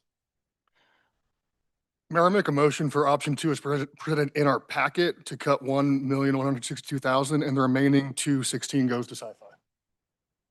Okay, can I get a second? I have a question, Commissioner Bynum. Well, helped answer that question because I was hoping to hear a motion from one of the no votes of what they wanted. Okay, can I get a second? Mayor, if he can clarify his motion to 225. To Is it 225? Yes. 225, then the 225, 5-2. Want me to do it again? Okay, I make Yes. a motion for option 2 as presented in our paperwork to cut 1,162,000 and the remaining 225,000 goes to sci-fi. But I had presented earlier. Howard, second. Okay, it's been moved by Kump and second by Pacheco. Howard. I'm sorry, Howard, sorry. Roll call, please. Roll call, Ramirez. Wait, I got a question. Okay. Commissioner Hill. Hill, District 4, thank you, Madam Mayor. Commissioner Crump, help me to understand why you prefer this over the other one, over the one we just voted on with the 946. You're saying keep it at 1162? Yes. So just explain to me. Yeah, I mean, Either way, this is one thing, just. Sure, sure. Either way, we're not increasing the meal. Right, right. So I just need to know, and I want our constituents to know, why is this something you would prefer? Sure, happy to. So with this proposal, it does the adjustments as proposed in our paper here, not the ones on the screen, but the ones we got in our packet, which includes the reduction to increasing the frozen sheriff from 6 to 5 positions. And that gives us an after break-even balance of 225,000. And I want that 225,000 for sci-fi instead of I think the last motion was 115-ish. Okay. That's So the difference. So your focus was really sci-fi here? Yeah. Funding that better? Yeah. Okay, okay, I got it. And and I know we can discuss how it's allocated Yeah. later, Mhm. but that's my focus, yeah. Thank you. I just want to say one thing in that, so you were okay with proposing to create 2 new positions, but now canceling them out? Because the intergovernment relations and the performance management positions are newly created Right. positions. What we're looking at is just the adjustments from the proposed 27 budget. So those positions that are removed from the budget we've been presented. So they don't exist. And my proposal is that they won't exist either. This is just, this adjustment's in relation to what we've been proposed previously. Okay. Commissioner Stites. Stites District 7. I think that and I'm not saying which way I'll vote or not, but I think what I would be more palatable to some that would probably say, find the $110,000 amongst the other line items in option B that would then fully fund the sheriff's department. The request. But That if you 110, take, if you took, I mean, you've got, yeah, which you would take out those other 2 positions, because that equals 110.5. You could just take 110 from 225 and remainder back, go back to square one.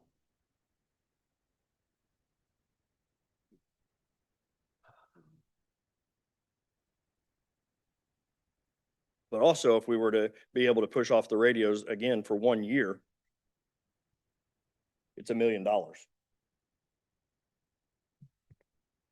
That's all. Are we taking a big risk when we do that?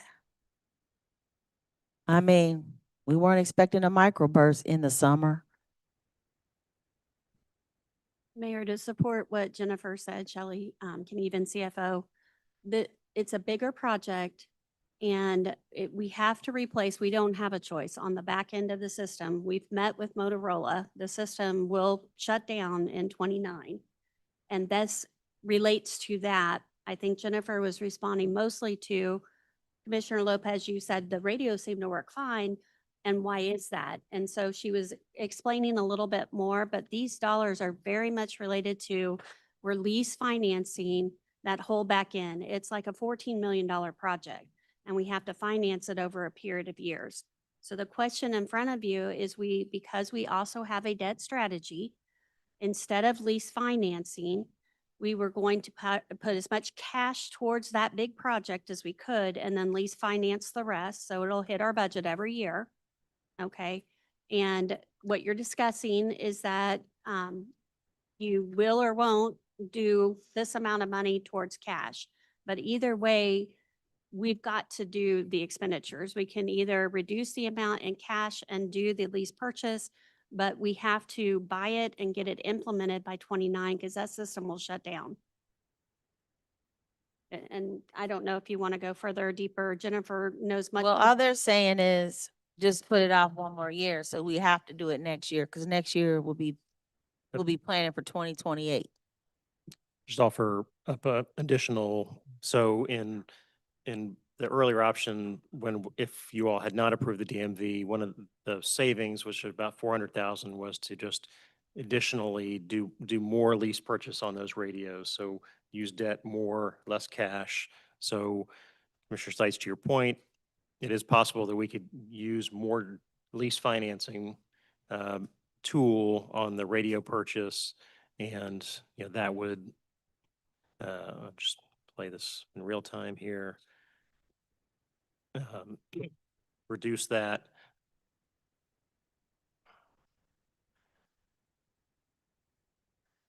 The sheriff one, and then increase the amount that we're doing on lease financing on the radios to offset that. Does that make sense? Yeah. I'd like to hear more about that. I mean, if that's an option, I'd rather. Put it in explore top that. five. I'd rather explore that and then fund the sheriff fully. I think that's kind of the, We are funding the sheriff. not in my motion, we're not. Not yours, yeah. So I'll withdraw my motion. Thank you. Clerk? Got it. Okay. Commissioner Davis. Okay, so I want to preface before I make my motion. So no mill levy increase. No mill. That is no mill increase. Okay, I think there's a majority. We're there. all in agreement. Okay, that's the big one. Okay, no mill levy increase, heard loud and clear. The $110,000 for the sheriff is added, right? So it's gone. Keep it gone. The radio side, yeah, this is basically what's up here. The radios are not funded by debt. They are funded by cash. That 50,000 is cash. We don't take out debt. Everything else we reduce. That would be my motion. No mill levy increase. Yes to the sheriff. Yes to the radio siren replacement using cash. Everything else we cut. That is my motion. Does this reflect your motion, Commissioner? Yes, that does reflect my motion. Commissioner Pacheco. Thank you, Mayor Pacheco, District 5. And then just for clarity, Commissioner Davis, then what we're saying on the emergency radio funding, we're still fully funding it. We're just saying that we're using more leasing instead of cash to do it. That's how you understand it? Yes, you're talking about that $500,000 line. Correct. Yes, that would remain. Which does not affect our ability to purchase the emergency radios, which are important to our public safety personnel. It does not, because it just means we're not using cash to fund it. We're using debt. Very good. I appreciate that.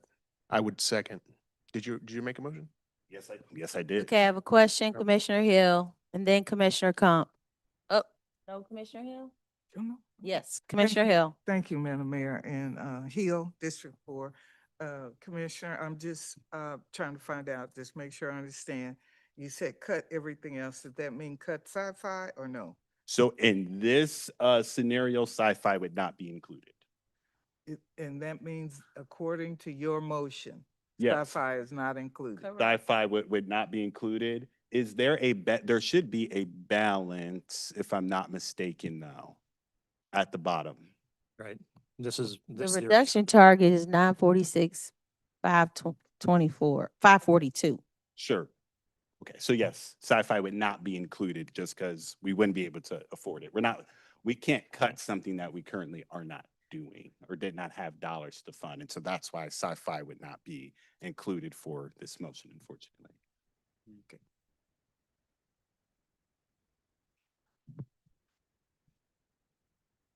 Okay, so it's been moved by Davis and second by who? Checo. Pacheco. Roll call, please. Oh. Stites. Does, in that motion, does that still, and I'm thinking it is because it's still left up here, the 75.5 and the 36 for the two positions, that's still in your motion to fund? No. No, they're gone. All of that is subtracted, so it's not funded at all. Correct. Those are reductions. But it's still funded the sheriff's department? Yes. Yes. Okay, I got you. Yes. I just wanted to be, With no milling. clear before I. Yeah, it's funding the sheriff and it's funding the siren replacements. And they reduced the emergency radios from 500,000 to 434.5. All right, so we have a motion for option 2 as it is presented on the screen. It's been moved by Davis and second by Pacheco. Roll call, please. Roll call. Ramirez, Aye. Hill, Aye. Pacheco, Aye. Lopez, Aye. Stites. No. Davis, Aye. Bynum, Aye. Kump, Nope. Howard, Aye. Burns. No. The vote is 7-3. The motion carries. All right, we got a county budget. Right. Now we get Now all let's over move again. on to the city.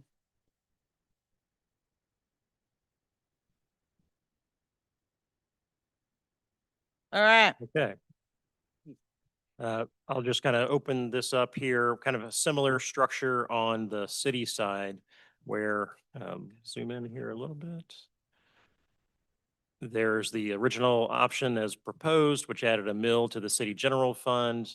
I think there was broad agreement that was not the preferred option. Option 2 does not add a mill to the city general fund, and these are suggested adjustments that reach the reduction target of 1 mill on the city general fund, which is 2,054,500.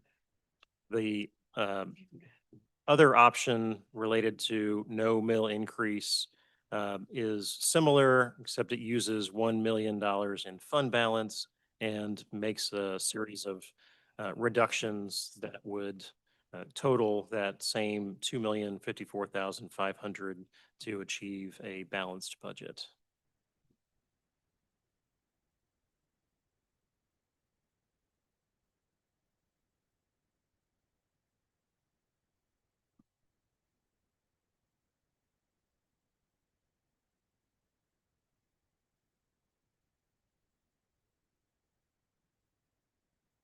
Okay, Commissioner Ramirez, but before we get into the city, I need to refer to legal for clarification and for us to do this appropriately.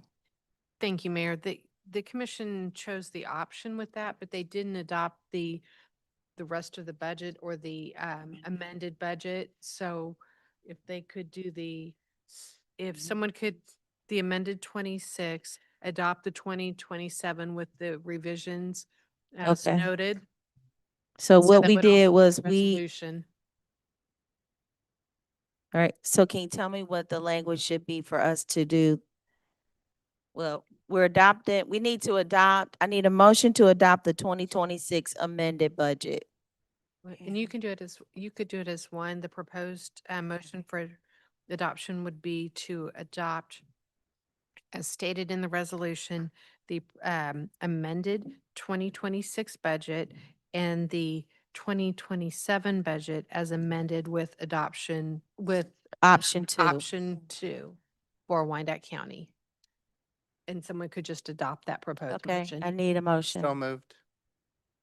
Davis, second. Okay, so it's been moved by Ramirez and second by Davis, as stated from our legal counsel, to adopt a resolution to amend 2026 and adopt 2027 budget. For the county.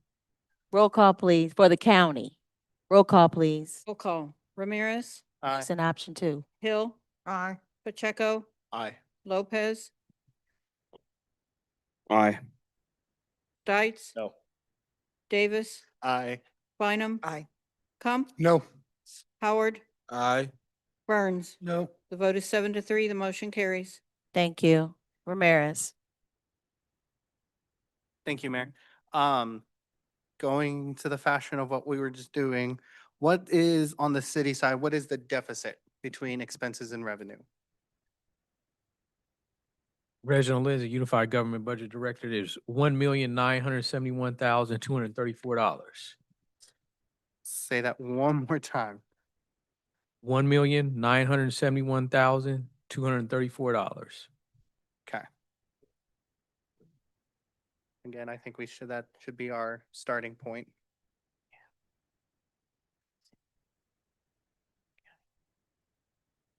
Then what would be the difference between the 2054?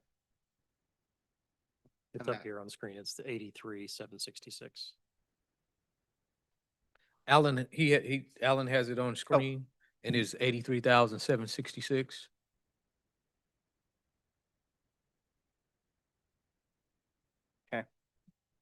So we would just. Okay. So the difference is 83,766. Commissioner Bynum. Mayor, I would like to make a motion to adopt option 2. And where would you designate the balance?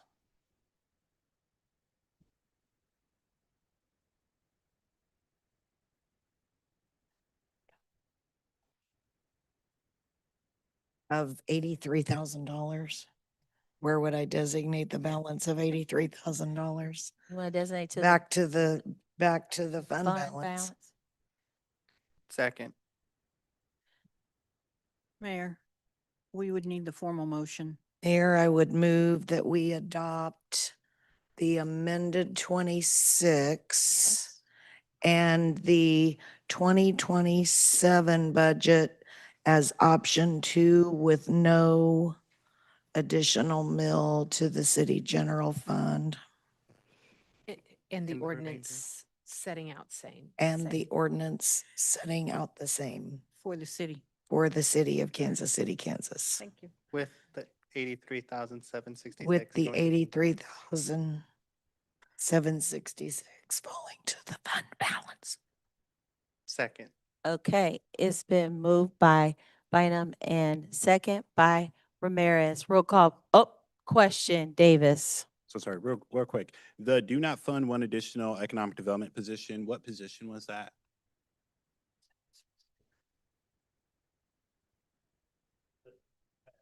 Oh, is your mic on? There was well, there's two and they're pretty much interchangeable. It was I think the small business one. The other one was the management analyst. Okay, so just one of those would go Correct. in There'd be a fund net growth? increase of one in economic development. There's two positions in the proposed budget for economic development. This would remove one of those two positions. Gotcha. So staff would have to choose between those two, but there would be additional capacity added. to That is economic correct. development. Yes. Okay, thank you. Roll call, please. Roll call. Ramirez, Aye. Hill, Aye. Pacheco, No. Lopez, No. Stites, No. Davis. No. Bynum, Aye. Kump, No. Howard, No.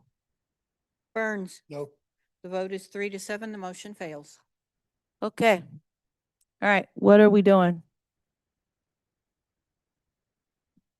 For those no's, what is your new motion or what is your new proposal? Pacheco? Thank you, Mayor Pacheco, You're District welcome. 5. So, I just wanted to understand further what is the risk of reducing the police server infrastructure and deferring on hazmat equipment purchases? Risk and also technically what those mean. Where's your question before the hazmat? The reduction in police server infrastructure from 175 to 100K. So that is definitely something that we looked at and thought that we could push out to next year. And then with the hazmat, same case as far as those are both items that we thought we could push out to next year without Based posing. on what? Just based on that, there's something that we would not have to, like, there's no urgency for it. I'd say both are multi-year kind of initiatives. So if you look at the capital plan, for example, on the hazmat, there's a 4 or 5 year kind of purchase cycle. The server infrastructure, same thing. This is not eliminating that, but reducing it. And there's, it's a multi-year kind of project as they're moving more stuff to the cloud as well. Very good. And then now that I'm in city mode one more time, could you please, one more time, and I know I asked this a lot, but could you please tell me the plan for what we will do with positions in the fire department when Safer grants eventually retire? With this proposed budget of option 2. Yeah. What So this you did ask that question a little earlier, and there was no impact on the county side for that. So it was asked during the county budget. So here in the Correct. city general fund, we do have like 12 additional positions that are in the budget. There are 17 that are expiring, and we do have 12 additional positions along with overtime to fill the 17 positions. Yeah. So it does put an increased dependence on overtime in order to meet the service demand. Is that correct? Yes. Okay, thank you. Commissioner Davis? I don't know if anybody else feels this way, but I'll just say it. I really, really think we need to think seriously about investing in our economic development department, whether it's the management analyst or the small business position. I think those positions, I know we talk about generating revenue and we talk about bringing more dollars in. We're going to need expertise to make that happen. And so I know on paper, this looks like dollars out the door, but if you get somebody that's really, really good at doing their job and they attract more development and more businesses here and help us refine our strategy and process, their position more than pays for itself. And so that's why I would like at some sort of leeway of us making those investments in our economic development department. I'm assuming, staff, that option 3 does assume that that position is funded? Or am I misreading? Yeah, that is correct. Yes, it does. It does. So again, doesn't have to be that, could be some mix, but that's just one idea. I know we talk about we need to invest in revenue. We need to invest in bringing more dollars in. This is a way for us to do that, in my opinion. Commissioner Ramirez, thank you. Thank you, Mayor. So with kind of jumping off Commissioner Pacheco's questioning, it's a lot of numbers and everything's being thrown around and I'm getting confused. So if with no mill increase at all, are we still funding safer positions? Yes, that is correct, and it would be at the 12 positions that we just discussed. Okay. But in option 3, you're also taking $1 million out of the fund balance. If that's what you want to do?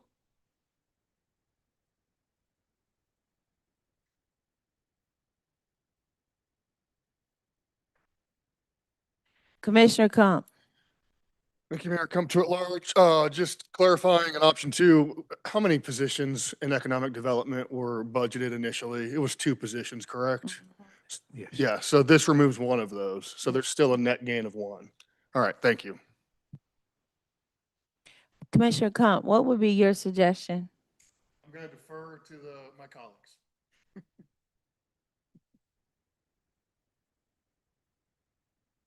Okay, colleagues.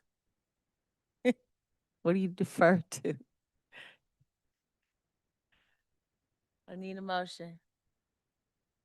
Where's the? What is, what are we concerned about? For you knows, what are you concerned about? Where's the revenue neutral option? There, yeah.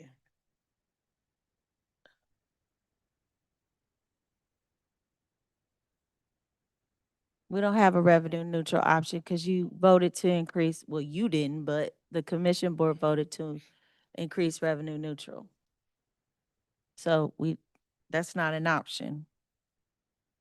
Mayor, if I could just add. Sure. On option 3 here, this fund balance, you know, the $1 million is basically a plug number for fund balance. So that number can float to whatever the commission decides. So if there were things in this list here that you said are priorities and you wanted to fund it, I mean, you've got 83,766 remaining.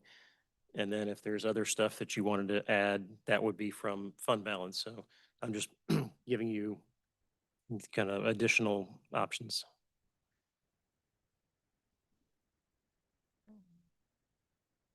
I didn't understand that. I don't want us to take any money out of fund balance. That's my recommendation. So if we need, the question is, where do we cut where the deficit is, which is $1,971,234 with no meal. Yep. And you cut 1.9 million. So the question is, where are we cutting that?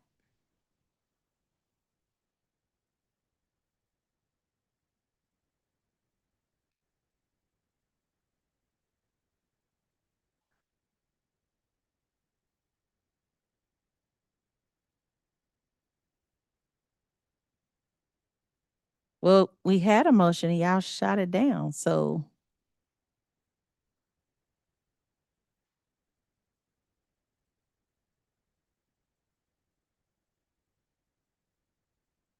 Because if you add all of that together, that's 2,055,000, but the minus the 1.9 is 83,000. That's still short, right? It's still an $83,000 difference.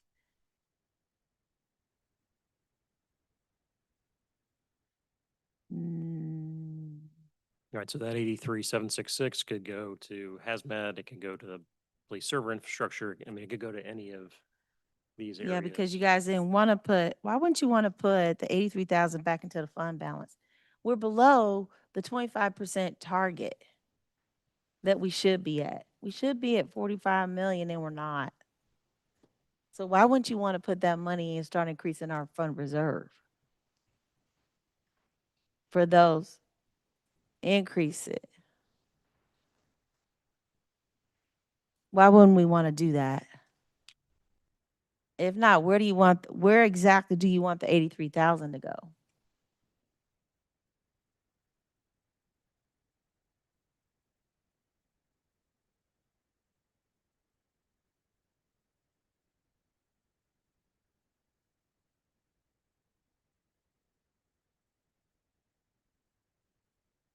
Do you want to put it back into economic development so you can add another person, but at that rate? Yes, Commissioner Howard and then Commissioner Lopez. Howard District 1, I would be in favor of the 83,000 that's left over. I am very much so in favor of putting that into economic development, just to echo my colleague Commissioner Davis's point that if you have somebody in that position that that can do their job, then I think that'll change things. But yeah, I'm in favor of putting it towards the economic development. How much we can decide that, but that's why I said Okay. no. Okay. Commissioner Lopez. Where are we at? So the 82,000, where are we at with a grant writer? Good question. Is That- that already in the budget? Yes, that is where that remains. The grant writer position remains. Say what? It already remains. It's in the budget already. It is not one of the position, the grant writer position is not one that was proposed to be So the removed. grant writer is still in Yeah. play. Yep. It funded in play. Yep. We just gotta go find one off the street and get one going, huh? Okay. Commissioner Howard. Howard District 1, ICA House, can you talk about the state of the economic department and why I guess it would be important to add,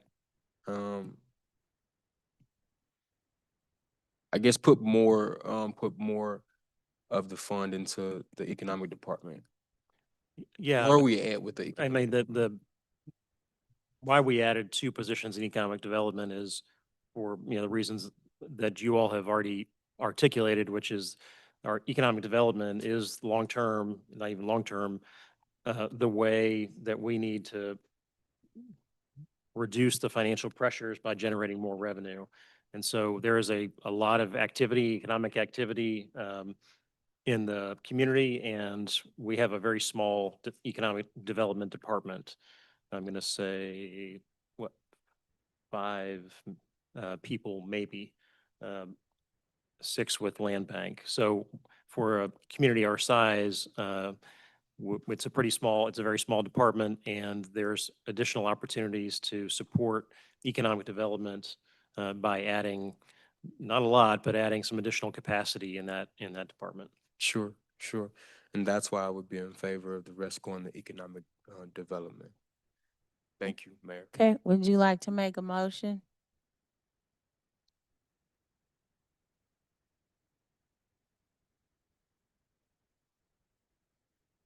Yeah. Well, somebody make a motion. You make a motion? Yeah. Thank you, Mayor. You're welcome. I move, legal can help me, move to approve the 2026 city amended budget and the 2027 city amended budget with option 2, using the remaining 83,766 to go towards funding the additional economic development position. Howard, second. And the ordinance, And the as- ordinance setting out's the same. And that. And the ordinance It's the setting this second. time. Yes. Howard, second. Okay, so it's been moved by Ramirez and second by Howard, but before Commissioner Stites. So the only thing that I would just like clarification on, so that 83 doesn't make up the 120. Are you trying to find the other 40 roughly? Or is that, no, because that doesn't fund the full person.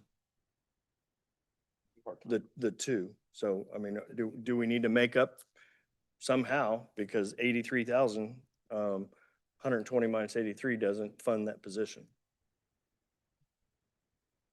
Commissioner Davis. Oh, I was just going to say, again, I think adding capacity is where we need to add capacity. So it doesn't have to be at the director level. There could be 2 management analyst positions. It could be somebody does the small business coordination and somebody else does some other work. But it doesn't have to be that. I would support the motion in a second. You okay with that, Commissioner Stites? I'm okay with the answer. I was just didn't know if you were trying to solve for 120 was all. Okay, if we were to solve for 120, where do you think the other 40,000 would come from? There's no more to solve? If you're putting the 83 towards a position, disposition. and that's the number that you have, Then that's I what just you want you, to make sure that everybody knows that whenever you add that position, right, it's 83 this year, going towards that position, but that's ongoing year after year after year after year, right? So, I mean, if you made up, if it is a 120 number, I mean, you're gonna have to make that up in the next one. But if it's at the 83 funding, you know, that 83 is the number that you're solving for the additional years. So I get it. Okay. Okay, it's been moved from Ramirez and second by Davis. Roll call, please. Second by Howard. I'm sorry, second by Howard, my bad. Roll call. Ramirez, Aye. Hill, Aye. Pacheco, No. Lopez. No. Stites. Davis. Aye. Bynum. Aye. Kump. No. Howard. Aye. Burns. No. The vote is 5-5, Mayor. Aye. The vote is 6-5. The motion carries.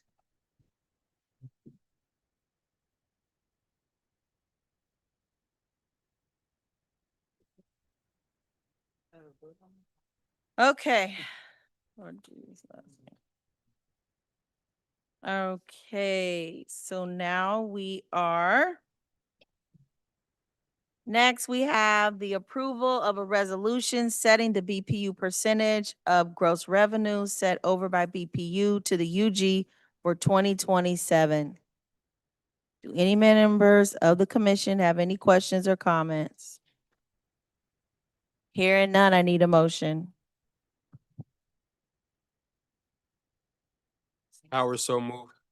Second. Okay, it's been moved by Howard. Y'all listening? Sit down there talking. So moved by Howard and second by, who seconded? Ramirez. Roll call, please. Roll call. Ramirez, Aye. Hill, Aye. Pacheco, Aye. Lopez. No. Stites. No. Davis. Aye. Bynum. Aye. Kump. Aye. Howard. Aye. Burns. No. The vote is 7-3. The motion carries. Thank you. Next, I'll entertain a motion for the self-supported municipal improvement district budget. Howard, so moved. David, second.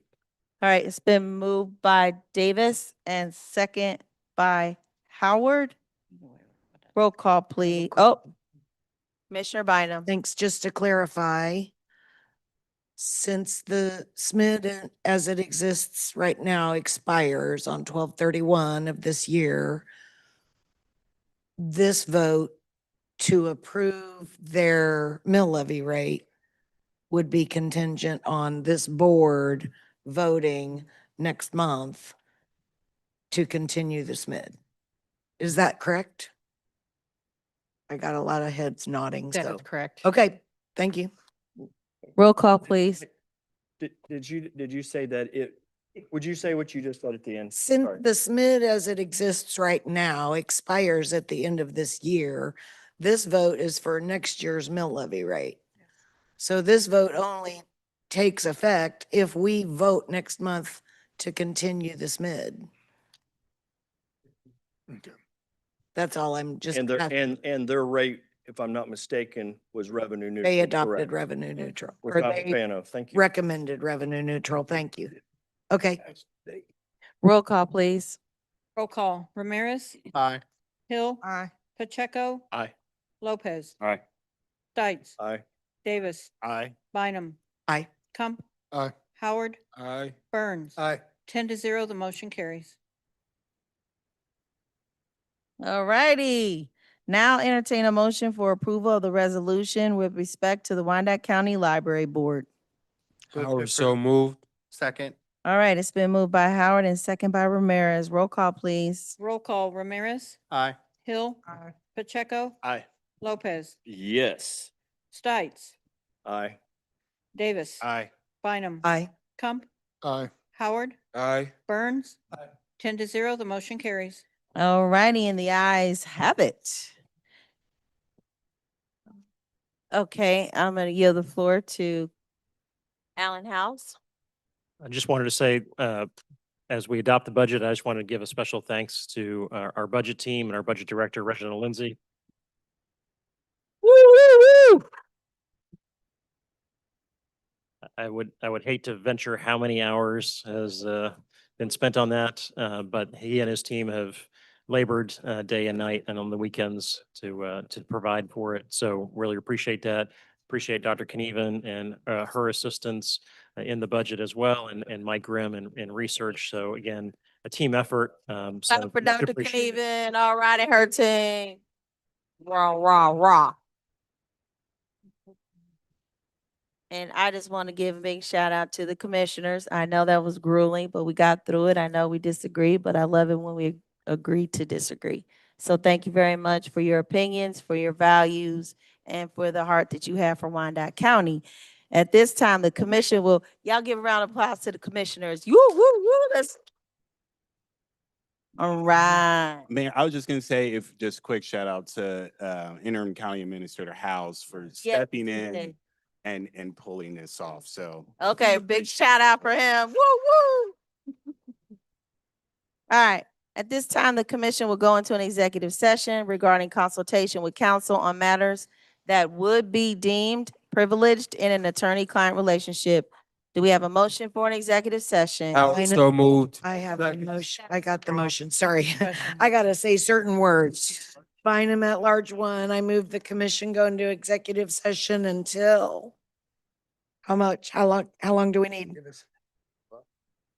Can't hear you. 9:45 No, half hour is good.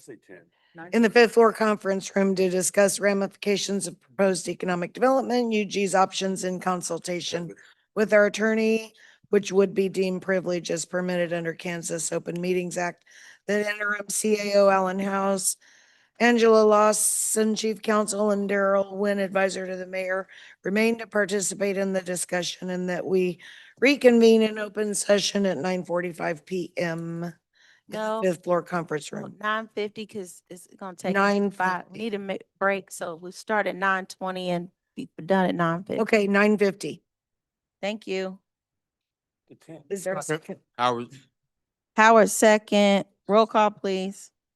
Roll call. Ramirez, Aye. Hill, Pacheco, Aye. Lopez, Aye. Stites, Aye. Davis, Aye. Bynum, Aye. Kump, Aye. Howard, Aye. Burns. Aye. 10-0, the motion carries. Thank you.